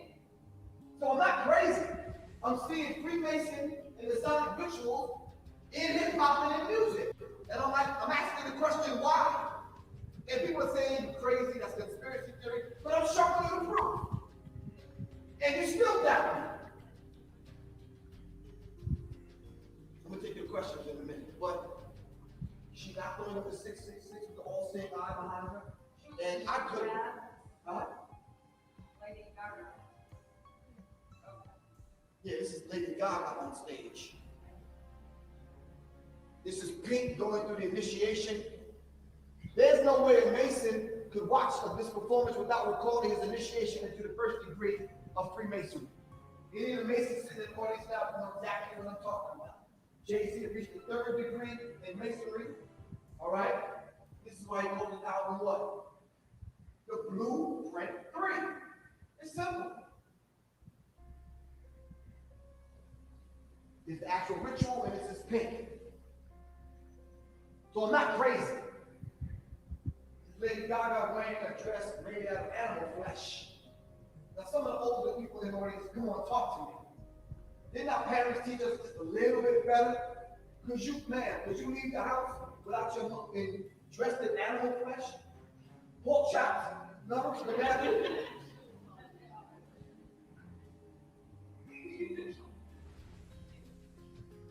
Blueprint 3. 3 degrees of masonry.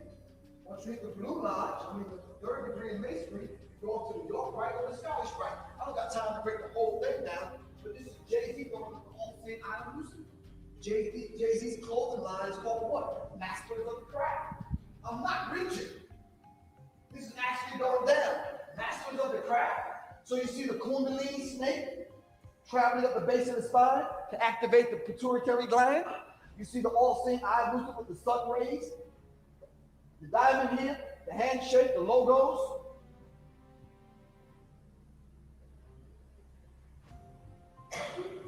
Did we go over that about an hour ago?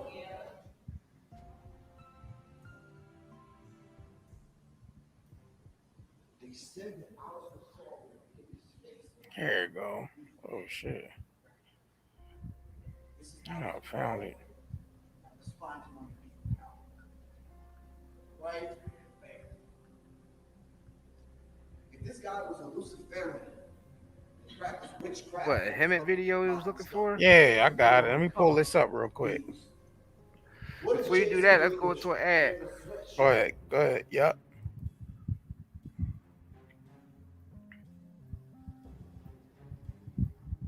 Hey, Redman is in the building. If you got pain, you suffer from anxiety, go get your CBD smokes, CBD gummies, and CBD oils at nightanddaycbdhub.com. What's up, family? It's Isaiah Curry. You been looking raggedy lately? Cause you having trouble finding the right products for your beautiful melanated bodies? Skin so ashy you look albino?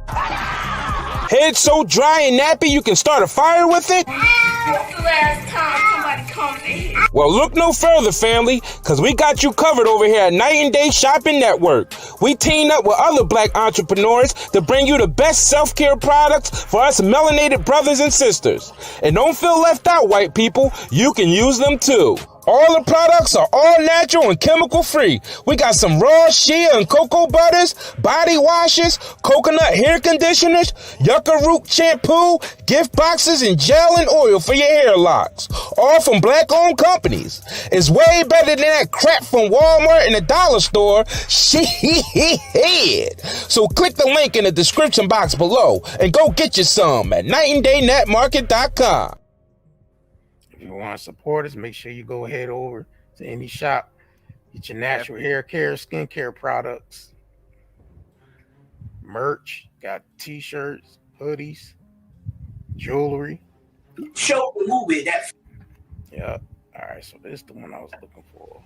First night in Chicago to see how the black audience would take it. Mm-hmm.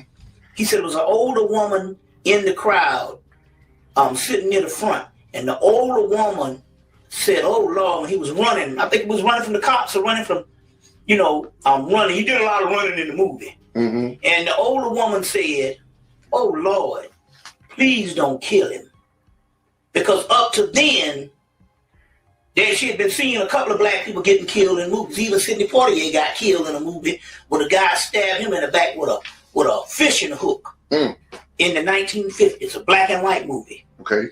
And the point what I'm trying to make here is we got to put a stop to, well, I know it's not going to happen, but we need to choose not to watch movies where we die all the time. Because like Richard King is saying, if the melanin is affected by the fear, then that stuff is going into our psyche and into our melanated brain.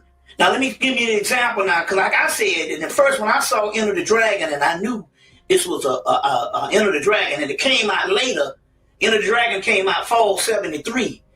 And I thought it affected me because I was a little younger when the movie came out. Mm-hmm. But I saw the movie again when I was 30. Okay.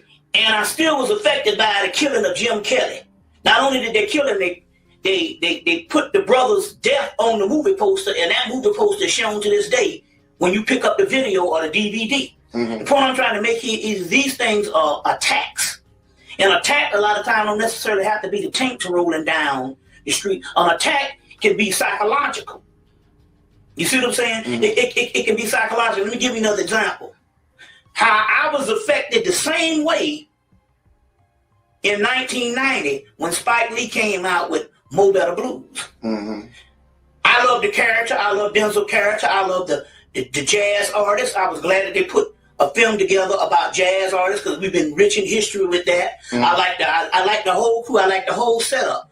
But whenever he made the decision for the guy to take the horn and hit him in the face and destroy his and mess his lip up, right, and destroy his career, the next morning I woke up and I saw the movie. I was affected by it and stuff. I said, you know what? I didn't like that. I didn't like that. And I said, we shouldn't take these blueprints from Europeans who love to see that kind of tragedy. Because we got to understand something here. These are our heroes. Right. And our heroes are heroes should have, you see, they shouldn't be damaged on that particular level. And especially when the European is doing it to us, like I said, every sci-fi movie, you know what I'm saying? And every time we look up, they cast black members in these movies to get killed. Mm-hmm. You see? And so my point here is we got to choose now to stop going to these movies.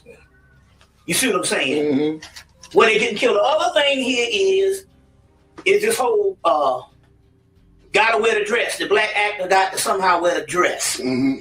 Now, or play some kind of feminine role. Now, feminine character. exactly. Now, give me an example. Tyler Perry. And this ain't got nothing to do with no gay community, because I'm gonna tell you something. The white gay community is in on it too, because hell, that's all doggone Hollywood is. It's white gay community. But whenever they want to see, it's interesting how they do things. Whenever they want to push the envelope, they'll get a black person to do it. Mm-hmm. So soon as Dennis Rodman put on the dress, he got a TV show. Right. Back in the 90s. And soon as we knew about a RuPaul, next thing you know, this brother got his TV show. Mm-hmm. And we got several people can't get a TV show. We got the black woman that's forced out of Hollywood now. You see what I'm saying? Mm-hmm. They got the TV show. Now let me give you an example of what happened here. As we know that Dave Chappelle came on Oprah and he talked about how he had heard this conspiracy on how they had to wear the dress, and how he went on a movie set with Martin Lawrence, and he was appearing in a movie with Martin Lawrence, and he got in his trailer and they had a dress hanging up, and he said, you know what why I got to wear this dress? He said, I've heard about these stories about why I got about the black actors in order to cement your place in Hollywood, you got to do something, either something derogatory or something about getting killed. You wear the dress and basically getting shot. Yeah. But he said, why I got to wear the dress? Still continuing that. So he said, I'm not wearing it. And the director said, no, you got to do this and all. We paid a lot of money for the scene, blah, blah, blah. He said, I'm not. He said, it went on about 15 minutes. He said, and then the producer came in and they went on. He said, I ain't wearing the dress. He said, in 15 minutes, they walked out and came back 15 minutes later with another script. It was almost like they said they had a script that was written already where you didn't have to wear the dress, but they put this in here. You see what I'm saying? Mm-hmm. As a thing that they do to black people. Right. Because a lot of time when they make these movies, a lot of times these movies are written for white people, and then they figure based on the demographics they can make more money by getting that black element in, because they figure it will fail and go to video with some white if it's not strong enough for the white artist. So they put the black people in, and it's $1 million movie. Right. I mean, a million people sell make up so many millions on the first weekend. You see what I'm saying? Now, the key here is I got a call from a brother Shabazz in New York 2-3 days after it aired on Oprah. That's the one we already. So it continues to that one. All right, so let me see. Part 1, part 2, this is part 3. Goes and takes the welfare and merges it with the deadbeat dad of the child support, because now the child support has the laws to incarcerate people. Hold on.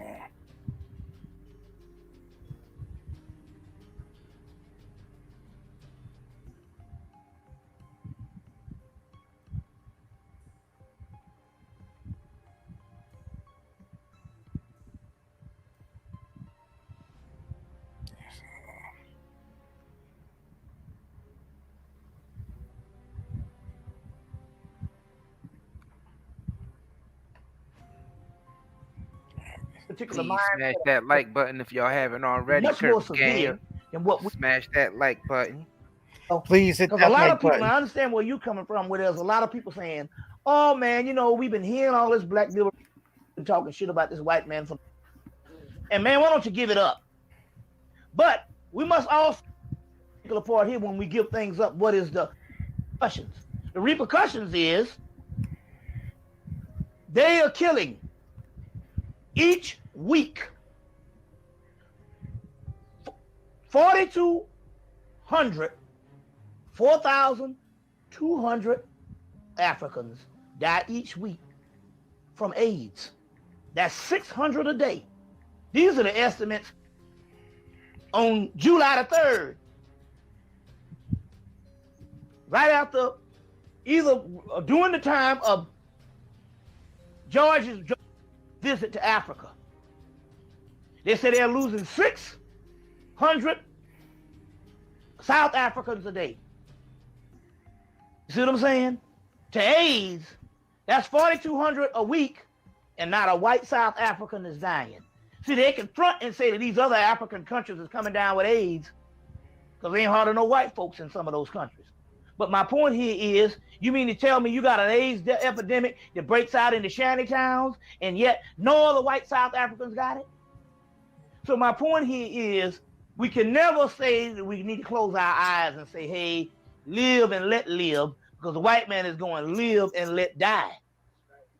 Now that means, so he's also announced that since 1989, they have lost 30 million Africans on the continent since 1989 to 1992.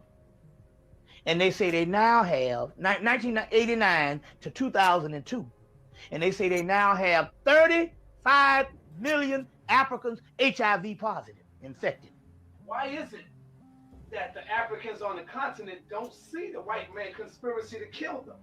Because when Bush went over there, they was, I mean, happy to meet him at the shores, man. It's just like when one of the sisters of Viva went, and they all dressed up in the Sunday go to meeting clothes, and she said, well, where are you going? This was in Ghana. They said, we're going to see the Messiah. And when she got there, she said, I want to see the Messiah too. I finally came to Africa. I'm going to get in on some spiritual stuff. And when she went to go see the Messiah, it was Bill Clinton. When he came. You see what I'm saying? So we got to look at some psychological ramifications. Now, I will say this particular part, and I think I mentioned it the last time.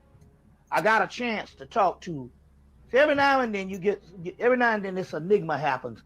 And it's just like the African brother that's extremely conscious that comes around you very, very rarely you will have this. So every now and then the enigma happens. Yeah, he told me straight up, if he speak like this at his home, he said the African niggas will kill him. Yeah, and it's very rare that you get this and all, but it was interesting because it was two sisters that went to the AU Center, and they were from Ethiopia, which is really, if you want to talk about some dead people, I mean, they don't even speak to us on that particular level, but every now and then you get an enigma happen. These two sisters went to the AU Center in the 1990s from Ethiopia, and their father was African in America, and their mother was Ethiopia, but they spent part-time in Ethiopia, another part-time in West Africa, and then they later on went to college at the AU Center, and they made one particular aspect of the mindset of the African.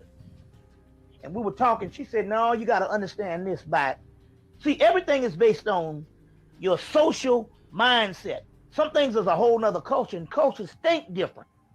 And she said, look, she said, you got to understand this about the Africans. She said, because I was there and I lived on both sides of the continent. They said that they never get out of the survival mode. You know what I'm saying?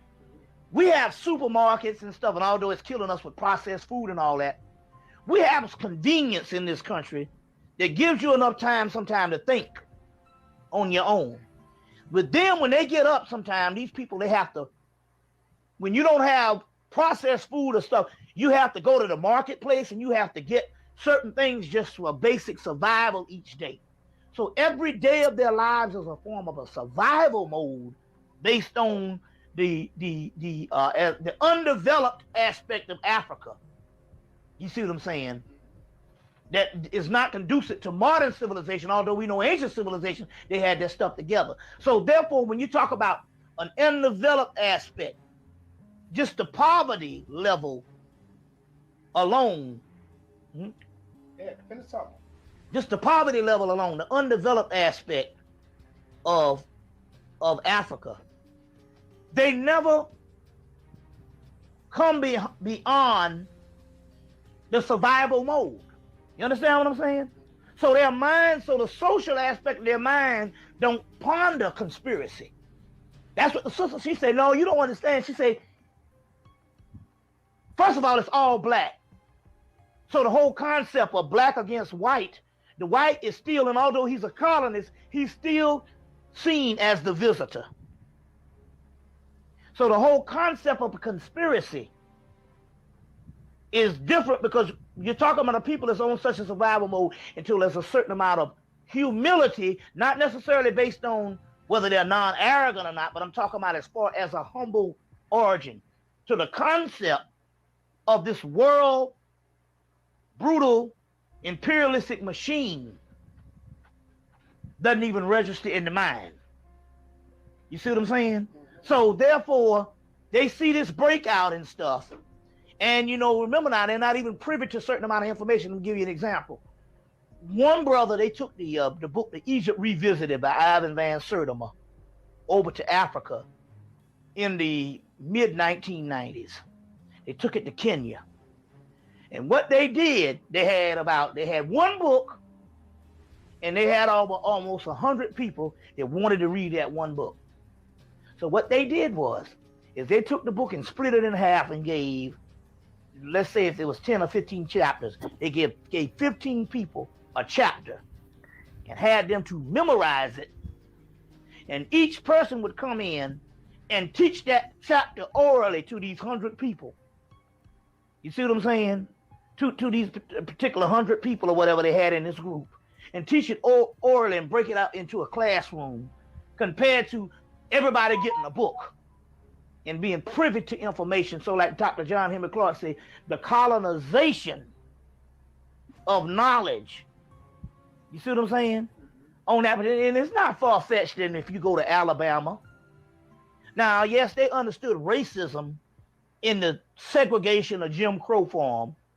But right now, if you go down to Alabama or Mississippi and you trying to teach these people some advanced stuff about the Illuminati and about the stuff that we are into now, their concept, you see what I'm saying? Let's take religion. You trying to teach them some stuff about Yoruba, you trying to teach them some stuff about Dogon, their whole concept outside of Jesus Christ. You see what I'm saying? It's like, and one brother in South Carolina put it this way. He said, we need to study breeding with this white man. When a person breeds you, they have bred you just like an animal. You see what I'm saying? To take a certain path most of your life. And we can't break that breeding. And it's interesting because that's what they talked about in the movie Doom. When they wanted to take over the House of Atreides in the movie Doom, the right-hand man had an imperial breeding to the king of the House of Atreides. And then how the Harkonnens took down the House of Atreides, they broke the second in command, the right-hand confidant's imperial breeding. And that's what we're doing. You have to embrace a breeding process. It's not just as remote as Africa. It's remote as Alabama, Mississippi. You see what I'm saying? Or parts of Harlem. Because we still talking about the same people. That particular concept of oppressed people. An oppressed people are a victim mentally and psychologically until you have, and it was interesting here because it was a white boy in 1989, I remember this. Because this is when when stuff started, they started killing people with crack and killing people and doing all kinds of stuff. And somebody mentioned something about the black community to him, as well as something that the white community was doing.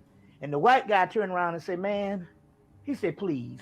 He said, them people got about 4,000 complexities running together.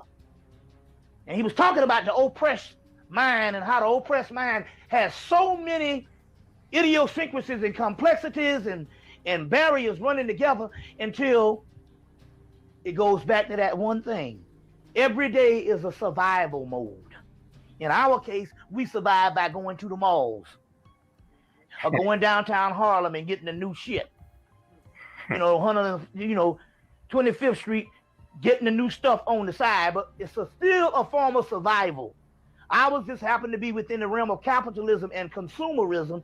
Theirs happened to be in the realm of just the basic level of food and water. You know what I'm saying? So something about a mentality when a person has to walk 2 miles just to get some damn water. You see what I'm saying? So so I think that's to be fair on how you can say, well, how can the people not see this? Not see this. You figure somebody would be that sophisticated that they would see it and all, but then again, I have to be fair on that and all, and I have to do that and all because the sister, she hit upon that because she was actually there to see the mindset of the people. So I think this is a good way to understand on how this white boy is able to rule based on the social order and the way he breeds people. And so we haven't even looked at just the severity of colonization. The last 30 years, we have been dealing with the severity of American slavery and what it has done to us. And we are the people that chronicled it and chronicled it and cataloged it because we are in the land that basically is privy to knowledge and libraries. But here's some stuff that we really hadn't done a real in-depth psychological analysis on colonization and what mindset that it has done to destroy the African mind, and clearly this is a product of colonization when they got thousands of African women in Ghana running down in their Sunday go-to-meeting clothes, some stuff that we used to wear in the 1930s, with the big hats and all that stuff, and the little pocketbooks and the white gloves, and they was running down to see the Messiah, who was Bill Clinton. You know what I'm saying? They kind of was used to it this time, but the last time you should have saw him, they was trying to pull the flesh off his hands. You know what I'm saying? So that's the severity of the colonization that the British put there in that type of environment. Severe hypnosis. And so as a result, they're killing them every day with AIDS, and no one is standing up saying, look, this is genocide. And then you got your Negro leaders over here who is a part of a secret society. This thing is going beyond that. They can't talk because they took an oath of homosexuality that binds them together. We'll get into that in a few minutes. So this is some interesting stuff. Yeah, that's peace, man. Let me ask you this. Black power. Is having power evil, man? The reason I ask you that is because I'm out there on the street every day, and when I say black power, it's like our people don't want power, man. We have been conditioned to accept the powers that we under right now. That's me, black power don't mean our people don't want power, man. Stockholm syndrome, Right. where the person identifies only and falls in love with the what is called a pedagogy of the oppressed. How important it is for us to have black power? Okay. Let me say that. Well, let me give you the response to what you were saying. In the Stockholm syndrome, the kidnapper falls in love with the kidnapped and takes on the views. The kidnapped fall in love with the kidnapper and takes on the views of the kidnapper. In the oppressed, in an oppression, we take on the mind of the oppressor. So any type of power that is not seen as the so-called superpowers, as they call it, is delegitimized. We don't look at that as having any power at all, first of all. And we look at it as some type of clandestine, bogus, you see what I'm saying? Type of way, to the level that is almost disrespectful for us to even consider any other power other than the powers that be. And that's the way the oppressed people deal with. as far as the legitimacy. I can say that. Let me give you an example. I got a friend that was so much into fashion. He got so into fashion until he got to the point where, as he wouldn't even buy clothes, it didn't have a label in it. You know what I'm saying? The psychological conditioning. You see, he wouldn't even buy clothes that didn't have a label in it. And some of these clothes that are made with the label in it, they sew the same clothes up and ship them to other parts of the country, other parts of the world, and sell the shit cheap. But and they put a label in it for Calvin Klein or whatever because it's going to be exclusively here in America. And it's the same sweatshops and all the other stuff with the same cheap shit you get down on another part of right another part of New York City, and it's made in the same factory. Exactly. I had an aunt that worked in a mayonnaise factory when she was in college. Every summer she'd work in this mayonnaise factory in North Carolina, and she said they made mayonnaise for Hellman's, Kraft, and all of the major companies, and then they made the generic brands for all of the supermarkets. You got the, Pathmark has a brand. Down south you have Kroger. It was all made in the same factory. They would put a little lemon or something in the Hellman's or the Kraft, but it was still made in the same factory. But because it has that name, that image, that archetype, the other stuff was. This shows you how fucking retarded we all are. How we be focusing on the brands. You know what I mean? That's basically printed on the front of the fucking pair of clothes or groceries or whatever, and it's made all by the same people from the same factories, from the same goddamn plants. So what he's saying is, Fifth Avenue got the same shit that's on Canal Street. Exactly. Exactly, nigga. Gucci shoes and Payless, all made in the same goddamn factory. Yup. But you over here paying $500-$600, up to damn near $2,500 from shoes from Gucci, and you could have got them shits for like $4 at Payless. Hey, all that shit is knockoff. All that shit is knockoff, my G. Because it's all made by China sweatshops. That goes to show you how fucking retarded we are. And we be quick to say these celebrities is under MK Ultra and all this bullshit, but we must be under MK Ultra. Think about it. Yeah. We must be under MK Ultra because we do the same shit. We program to buy a certain brand because that's what we was programmed to do. Yeah, we was born. That's what we was programmed to do. Like, oh, this certain brand, we got to get this certain brand, but it don't matter which brand you get. It's still from. That's the illusion, the freedom, the illusion of freedom of choice. There ain't no freedom of choice, nigga. Pepsi and Coca-Cola is the same damn thing. Yep. Both Just high different. fructose corn syrup and caramel coloring. You know what I'm saying? It ain't nothing else more than that. High fructose corn syrup and caramel coloring. That's it. And water, my nigga. And you got niggas, I like Pepsi better than Coca-Cola. I like Coca-Cola. Man, it's the same damn soda.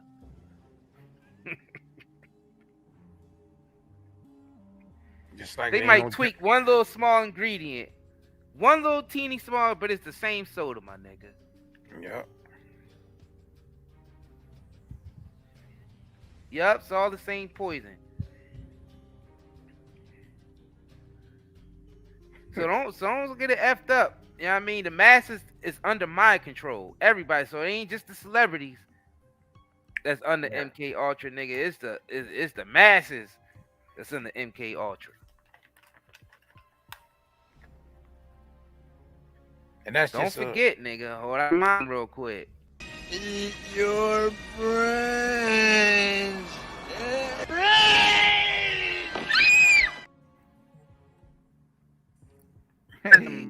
Real quick. You know what I'm saying? Had to remind y'all real quick. Eat your brain. One more. Hold on, one more. Why do you eat people? Not people. Brains. Brain. If you haven't, smash that like button, man. Let's keep these engagements up. They trying to bury niggas channels and shit. Oh yeah. A lesser repertoire in the mind of the people, although it was made in the same factory. You know what I'm saying? They was complaining one year when the Jordache jeans was out. It's all relative. Remember they had the Jordache jeans in the early 80s, and they had the bootleg jeans on the street, and the Sassoons and the Jordache, and they had the bootleg Sassoons and Jordache. Well, they did a report. They said, well, how the hell you get bootleg Jordache jeans? They said, oh, what happens is we make the Jordache jeans in the daytime, and at nighttime, some people sneak back in the factory and press and basically make Jordache jeans in the same factory and send them to the bootleg part of the world. And the guy said, wait a minute, hold on, how did they bootleg? They made in the same factory, same material and all, but one is made at night illegally and one is made in the daytime. Yep. And you got people buying the same stuff for $20 cheaper. Yep. And you mean to tell me it's different in quality? And I always remember this was like 1980 when they had a special on this thing. Well, it's the same thing when it comes to us and power. You see what I'm saying? All the power that the white man got had to start, whether it be evil or whatever, it had to still start from an initial state where some people had to sit down and strategize and we're going to take over something. You see what I'm saying? But the concept here, what you're saying here is, as far as black power, that is, here goes again, the white man is set the criteria of what is supposed to be power. You know, some people say, no, he has guns and he has bombs. No, he has mind control, because the people behind those guns and bombs is us. And how did he get us behind the guns and bombs? You see what I'm saying? He got us that way through American patriotic mind control. So here goes again. For me sitting up in here talking pro-black, why is mine delegitimized when there's the same doggone white boy, in order for him to put a gun in our hand and let us go to all the other countries and kill other people look like us? He had to start with the same basic premise of making you proud of something and psychologically making you a zombie. You see what I'm saying? So we still talking about, so when you talk about the basis of power always start with ideals. Before, when you get to the military aspect of it, you're on the last leg of it. But each one of those people, in order for them to go to Iraq, they had to be drilled psychologically that this is something that's very important.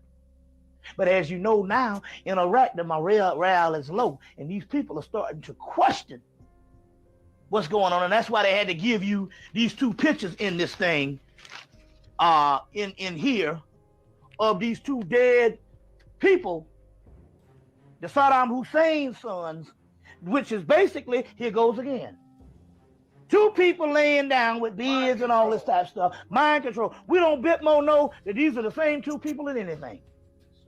You know, but because the people see this and they see these pictures, you see what I'm saying, imposed upon them, and because the government already done said this is who it is, they will basically take this.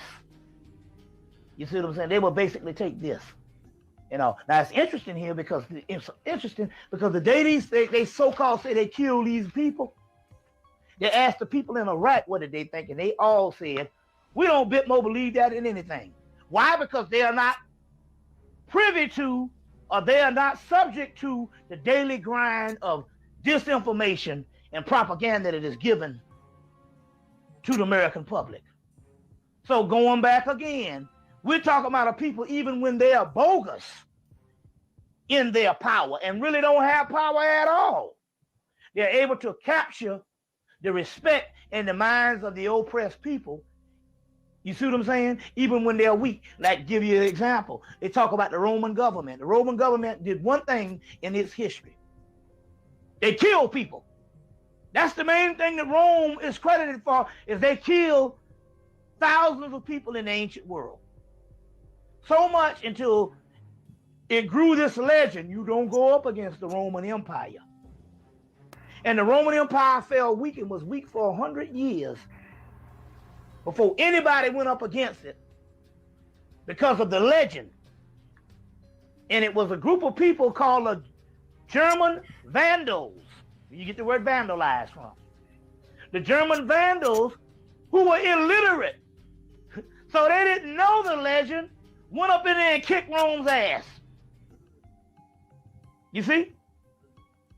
Kick their ass. Well, it's the same concept when it comes to this particular black power. It's all about criteria and what we have been given in this mind control game where we delegitimize everything that is not coming from European thought, which is the key now. Because since 2000, they said now, based on the world where, when they talk about the World Wide Web and globalization, they're talking about the globalization and making supreme European thought. So they're also saying when you if you don't think like a European now, you're somewhat not human. So European thought is now become the criteria for human thought. And the people who don't think like Europeans are somewhat not human. Let me give an example. On July the 3rd, I don't know if it was July the 3rd, it was, I put it this way, it was the second day that Bush was in Africa. They went to Kenya and they was talking about all this AIDS, which we know they giving them AIDS and calling it, killing them and calling it AIDS. And we went to Kenya. They went to Kenya. And here it goes again to show you the criteria.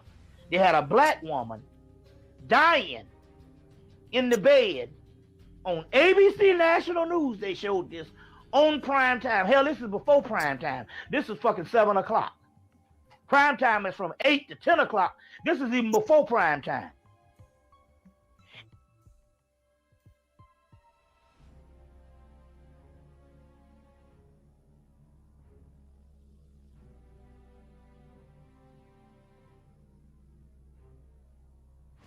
On her deathbed, dying with AIDS, with her breasts exposed on prime time.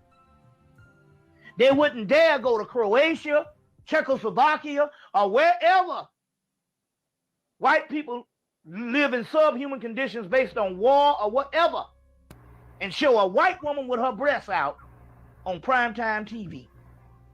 But we can do this because they're Africans, they're not even human, and we have years of National Geographic exploiting this stuff. You see, so it's the same. We can do this because we have dogs have breasts and animals have titties, and orangutan and monkeys. So therefore, it's all right to show a black woman's breast on primetime TV because they're somewhat not human. Now, don't get me wrong. ABC News knew what they were doing.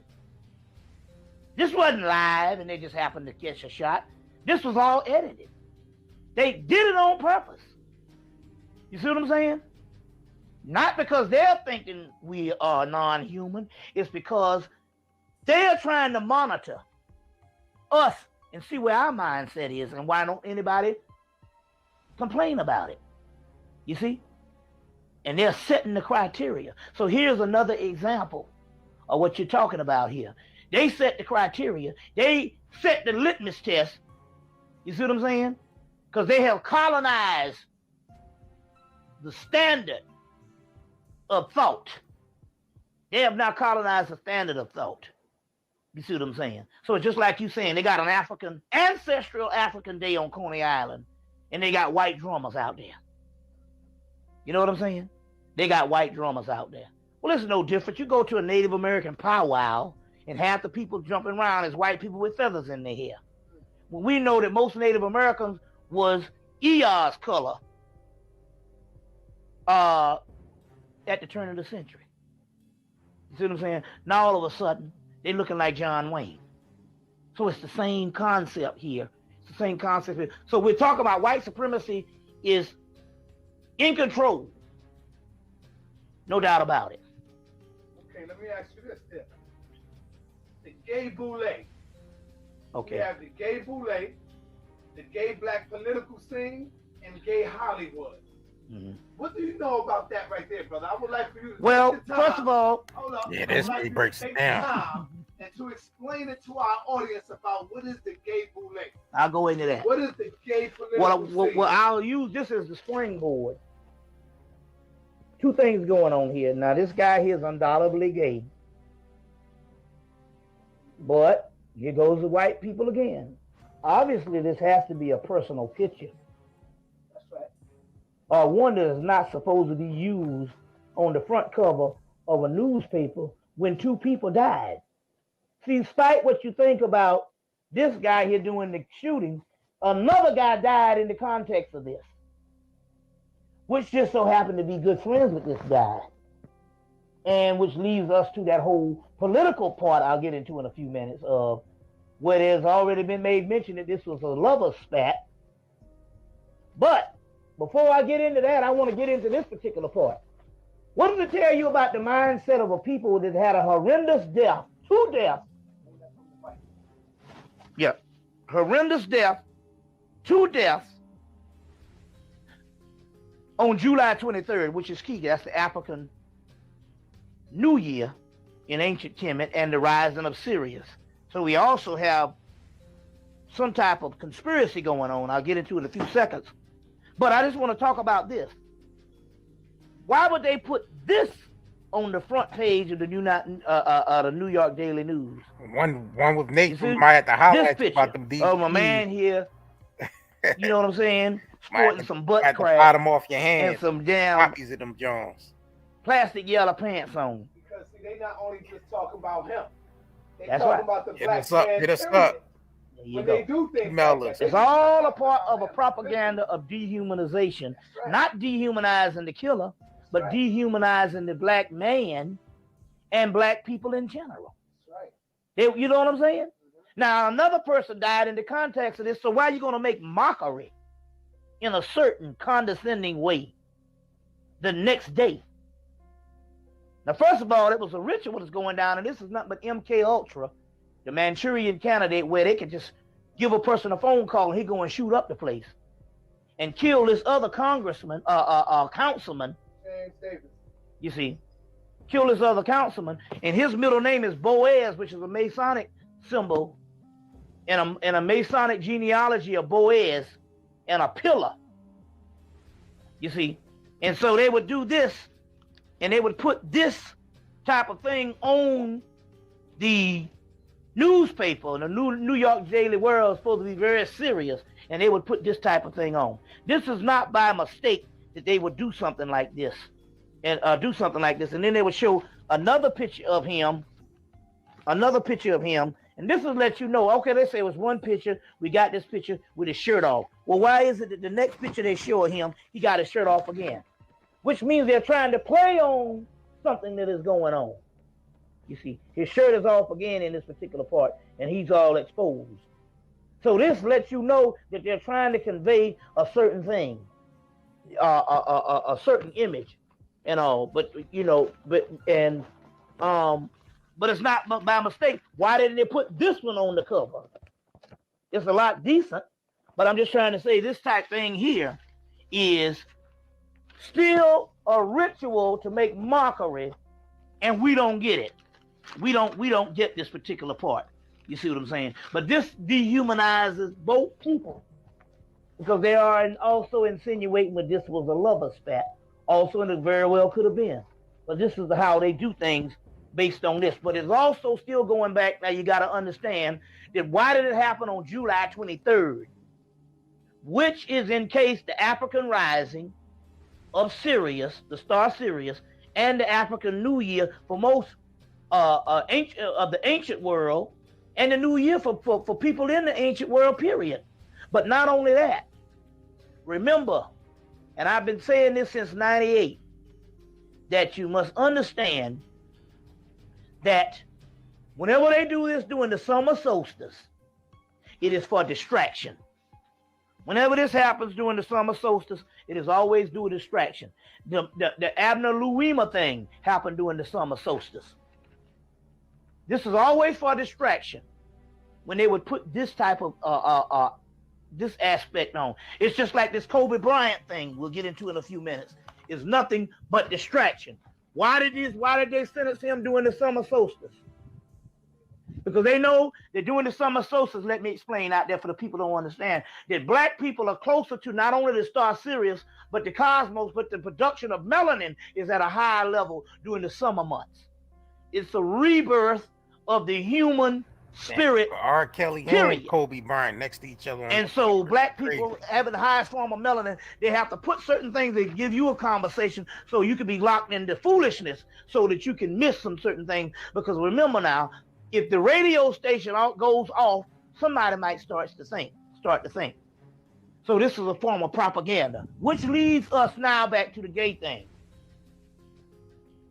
We know now that the Boule, which is a black elite society started by the Skull and Bones at Yale, and a black elite society, the Boule, which is the people who basically are chosen by the United States government or the Illuminati, let's put it that way, or the secret society, to run the black neighborhood, whether it be Afrocentric consciousness, whether it be civil rights all-stars, whether it be Bible Belt gospel or whatever. They have infiltrated all forms of society.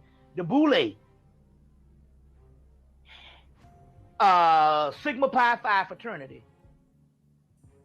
and basically Tom is found the black community and make sure that we are always at a deficit when it comes to getting ahead.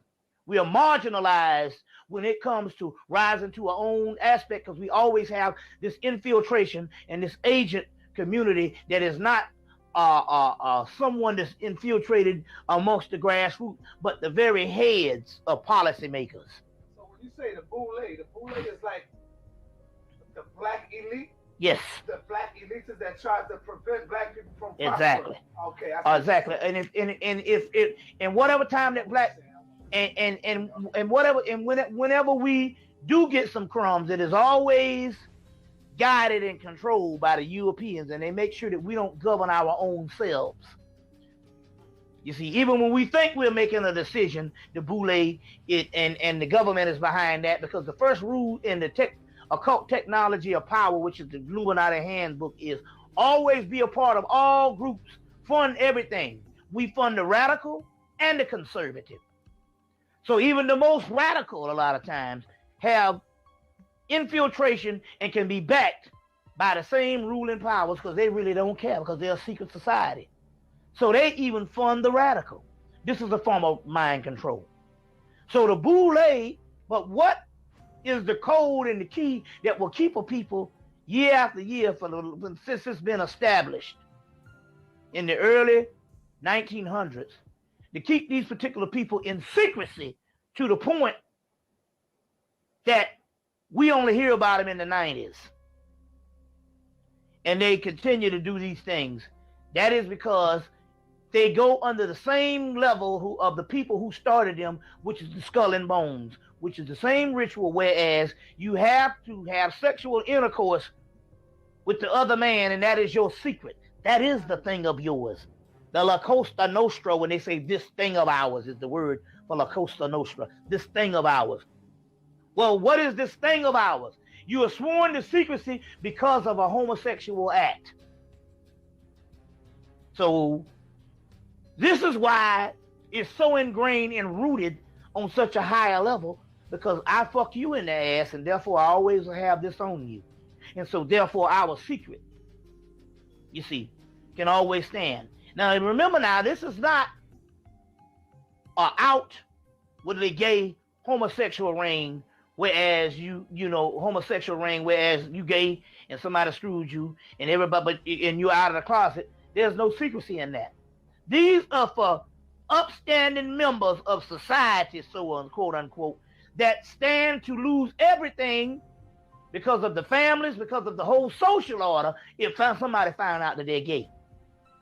You see, usually these people are supposed to be the ultimate form of the virile male executing this fake falsehood power in these movements is the person that is getting screwed in the behind. So therefore, it is an albatross around his neck, and it is a gateway of prison, and it is the strings that control the puppeteer controls, because they have that one secret on you. That is the chain around the neck, the chain around the foot that keeps them bound to slavery.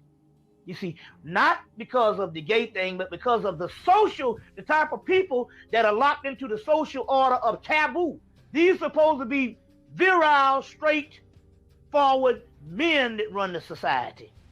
So therefore, the homosexual thing will be a lot more severe than somebody outside of the closet.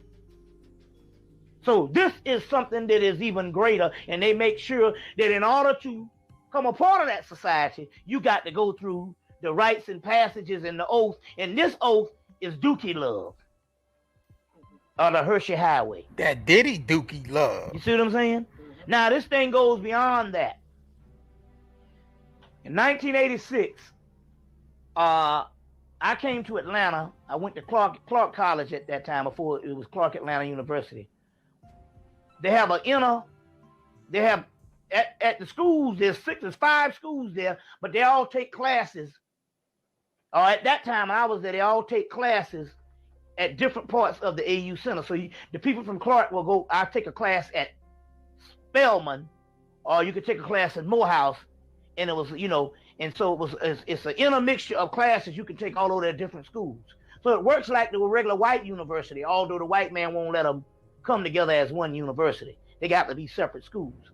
So I was taking this class, an art class, from a guy over at Spelman, and he's one of the world-renowned artists. His name Lev Mills, and I went over to take a class, art class with him. Took several classes with him, and I met a sister there that had known this particular sister that I might have known from South Carolina. She said, "You went to Benedict College, didn't you?" I said, "Yeah, I went to Benedict College also." She said, "Well, you know Henry Pond?" I said, "Yeah, he was the college president."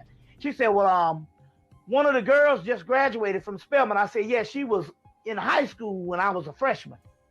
And I remember she later on went on to Atlanta. She said, "Well, she just graduated." And I said, "Yeah, because this was years after it was a couple of years from about 2 years after me leaving Benedict." She said, "Well, she just graduated." And she said, "You know that there's a meeting that goes on in Atlanta every year. And the big time dignitaries, college presidents, corporate CEOs, all of the great people that you would think of that has made it in this society that's exclusive, that the ones that the government approved, the ones that you see on all these TV shows and different things like that." She said it's bank presidents, any kind of top-notch Negro, they say that these people, they fly into Atlanta, men, and they have this great day in Atlanta every year, a great day annually, and they fly in and they fuck each other. You see, so this thing is going even beyond the Boule. Hold on. It's although. Remember when Diddy was wearing that wig and he's trying to get the boy? He had the boy on the phone, FaceTime. He was trying to get the boy to come to Atlanta. Remember that shit? Yeah. It's feeling real cute today, Daddy. The nigga had a whole feeling wig real on. Cute. Yeah. And what he say? Atlanta. He was trying to get the boy to fly to Atlanta. Yo. A lot of these members and a lot of this stuff was chartered by the Boule. There's all these people, and they go in and they fuck each other. These great so-called powerful black men. Take that. And so we're talking about an elite society, not just even in the secret society of the Boule, but your political society. Are you talking about the gay Boule or the gay black? Flexing We talking about the gay Boule, which would be the catalyst. The gay black political scene. You see what I'm saying? Whereas some of your congressmen is gay, like John Lewis. He's there. He's always pleading our case, always hugging up white people. He's gay. You see what I'm saying? So we got these types of things that's going on. Like, take for instance, you have Morehouse College down there. Now let me show you what goes on in Morehouse College. They recruit thousands of young black males from all across the country. That's gay. And they come there as freshmen, and they will get an advisor, some type of mentor, which is a person that is a professor or a person that works in administration of the college, and they will be that particular person's mentor for a year or so. And this person comes, and he gets this older person.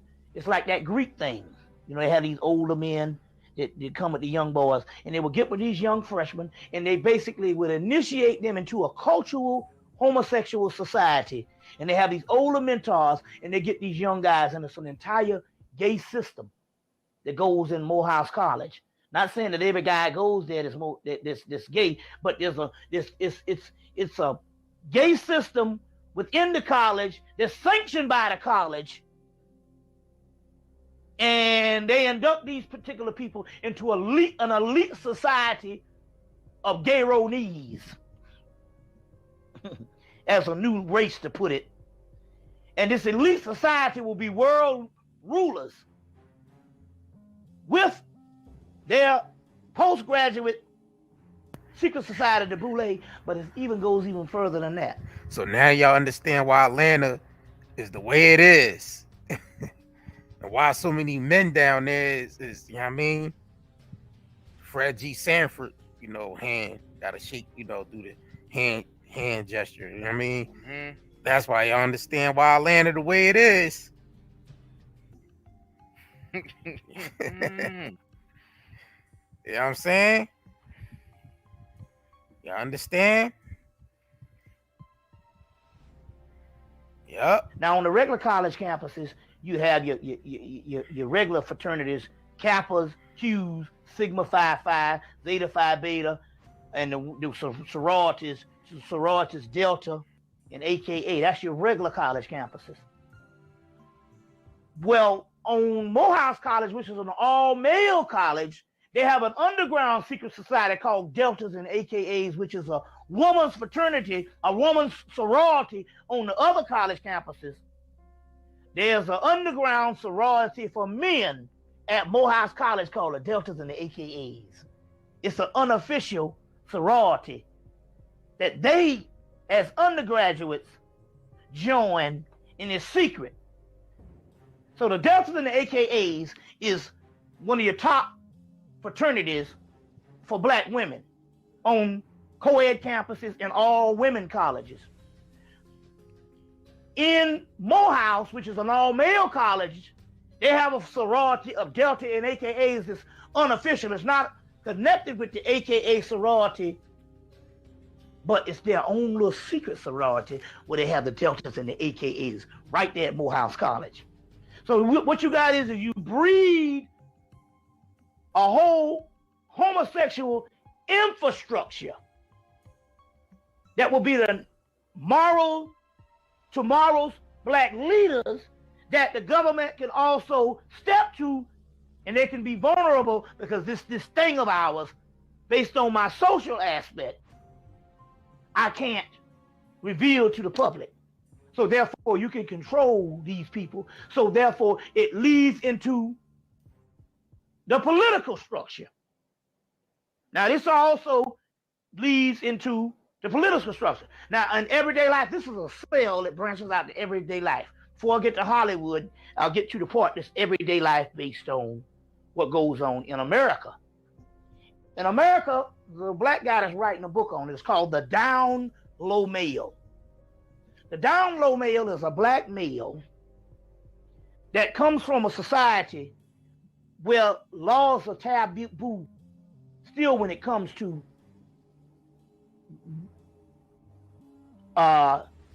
homosexuality. And it's not taboo in the aspect of this gay phobic, that homophobic thing that the white man want to put on you. It's taboo based on culture. Now try to understand this. It means that they're going to be ostracized if they come out to the general black community. Because the general black community, our culture is not a culture of gay. You see a gay culture. It's a cultural thing. Try to understand the difference.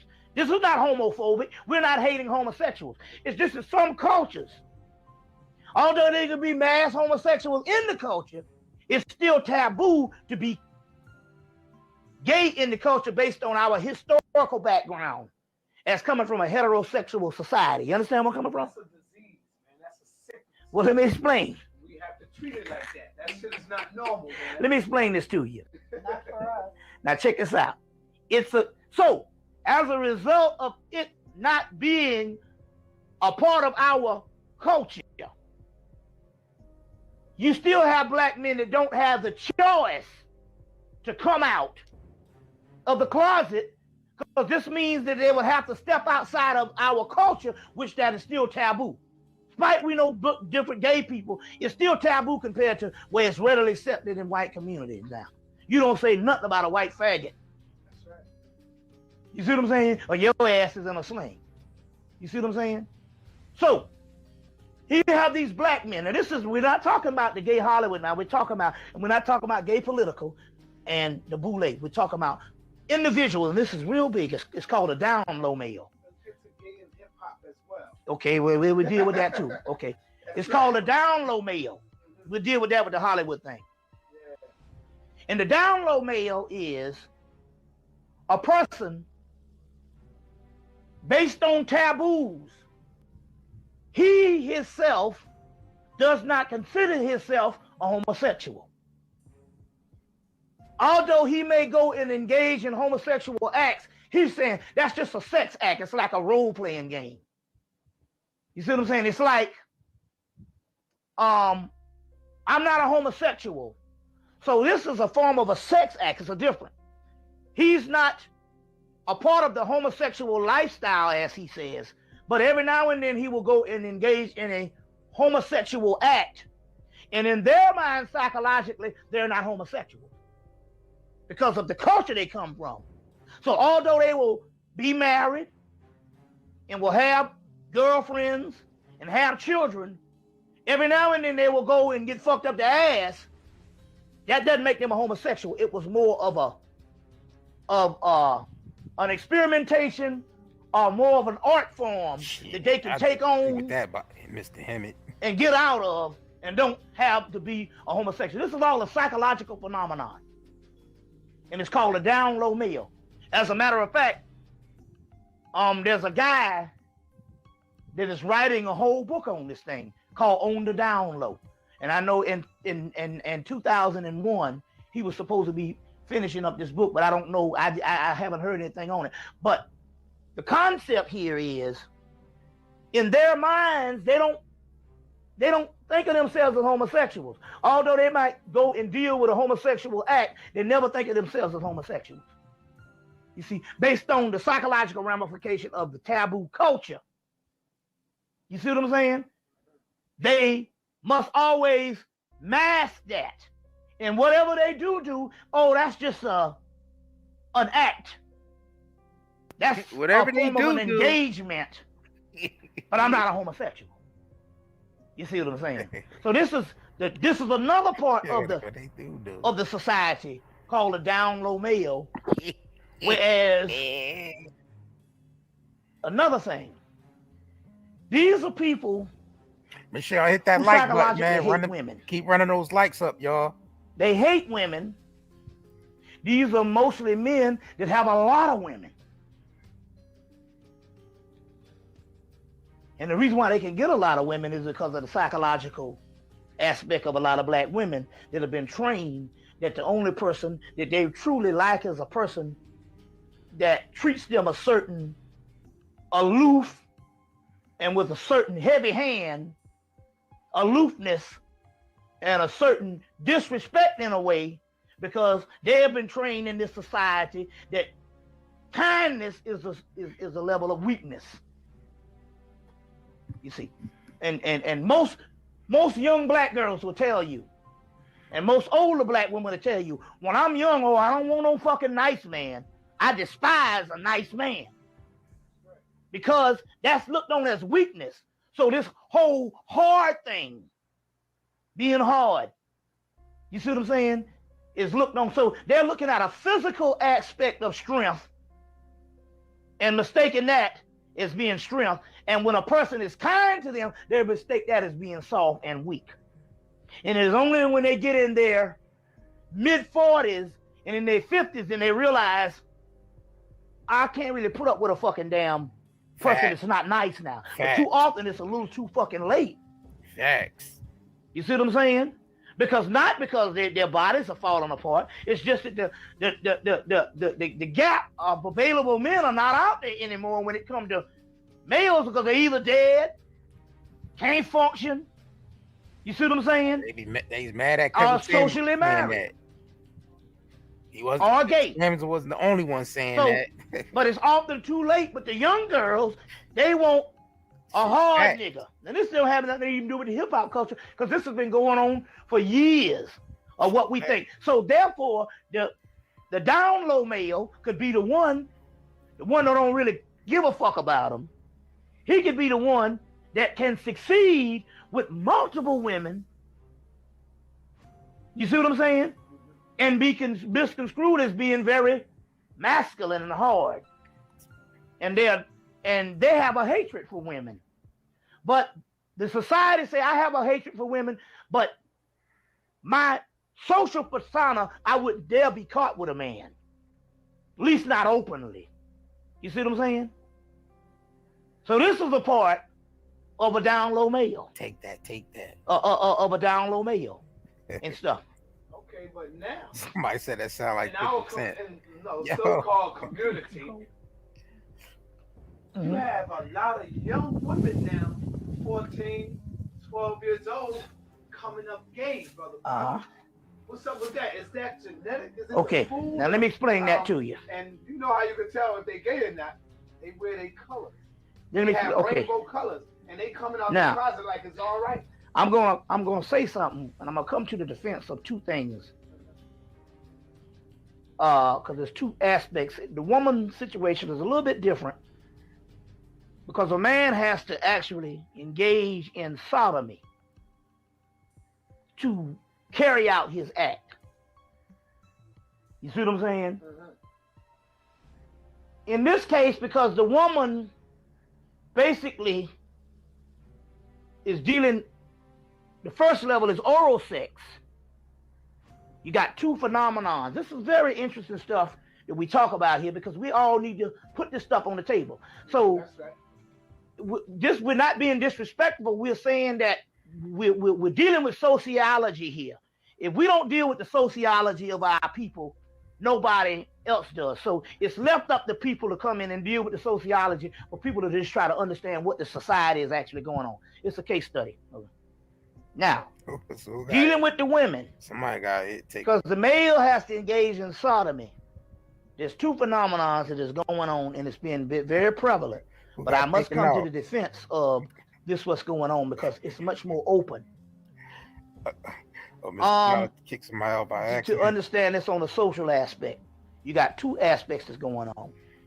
You got the classic butch or dyke, masculine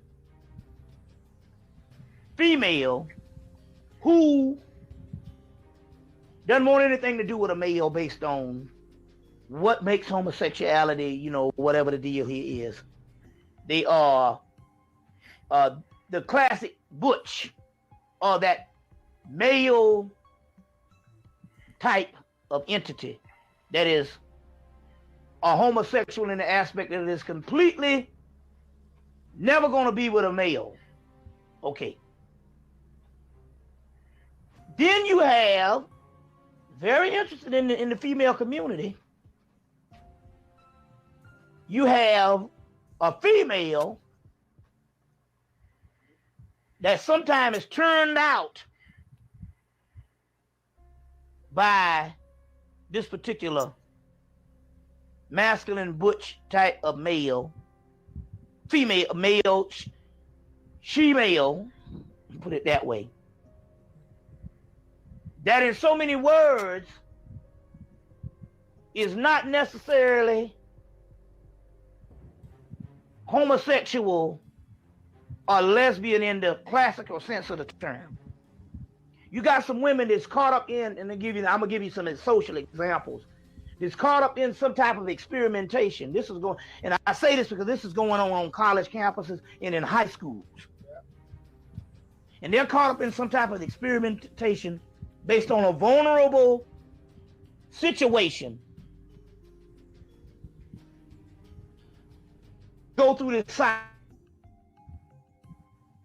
It's almost like the down low male. They don't consider themselves lesbians or whatever the deal is, but they go through this particular cycle. I'm gonna give you all these aspects because this is it's a prevalent thing on the high school and college level. So I have to treat it with this thing and not just lump them all up into this, because the men stuff is still kind of taboo. So you still gotta travel into that homosexuality.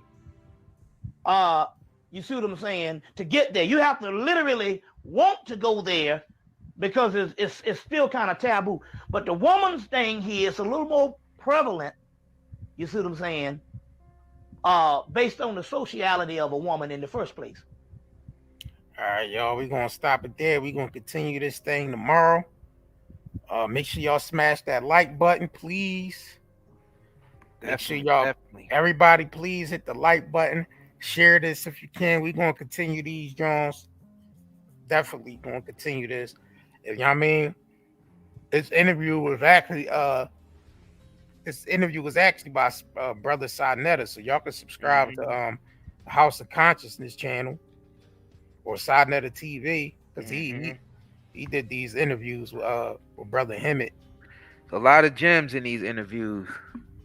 So make sure y'all go over there and check that out.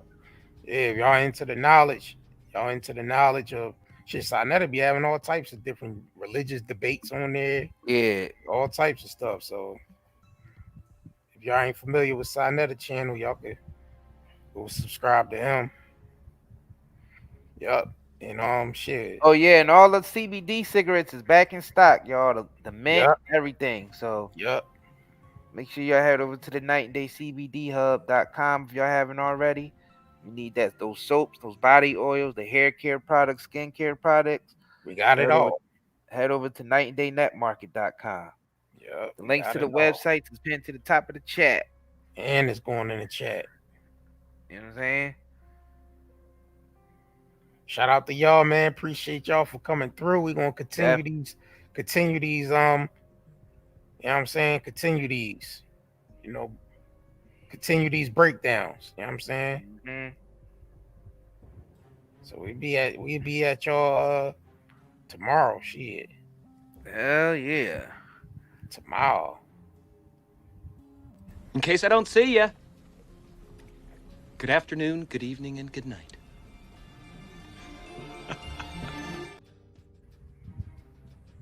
Peace out. Ardent. What's up, family? It's Isaiah Curry. You been looking raggedy lately? Cause you having trouble finding the right products for your beautiful melanated bodies? Skin so ashy you look albino? Head so dry and nappy you can start a fire with it? What's the last time somebody comes in here? Well, look no further, family, because we got you covered over here at Night and Day Shopping Network. We teamed up with other black entrepreneurs to bring you the best self-care products for us melanated brothers and sisters. And don't feel left out, white people. You can use them too. All the products are all natural and chemical free. We got some raw shea and cocoa butters, body washes, coconut hair conditioners, yucca root shampoo, gift boxes, and gel and oil for your hair locks. All from black-owned companies. It's way better than that crap from Walmart and the dollar store. Shit. So click the link in the description box below and go get you some at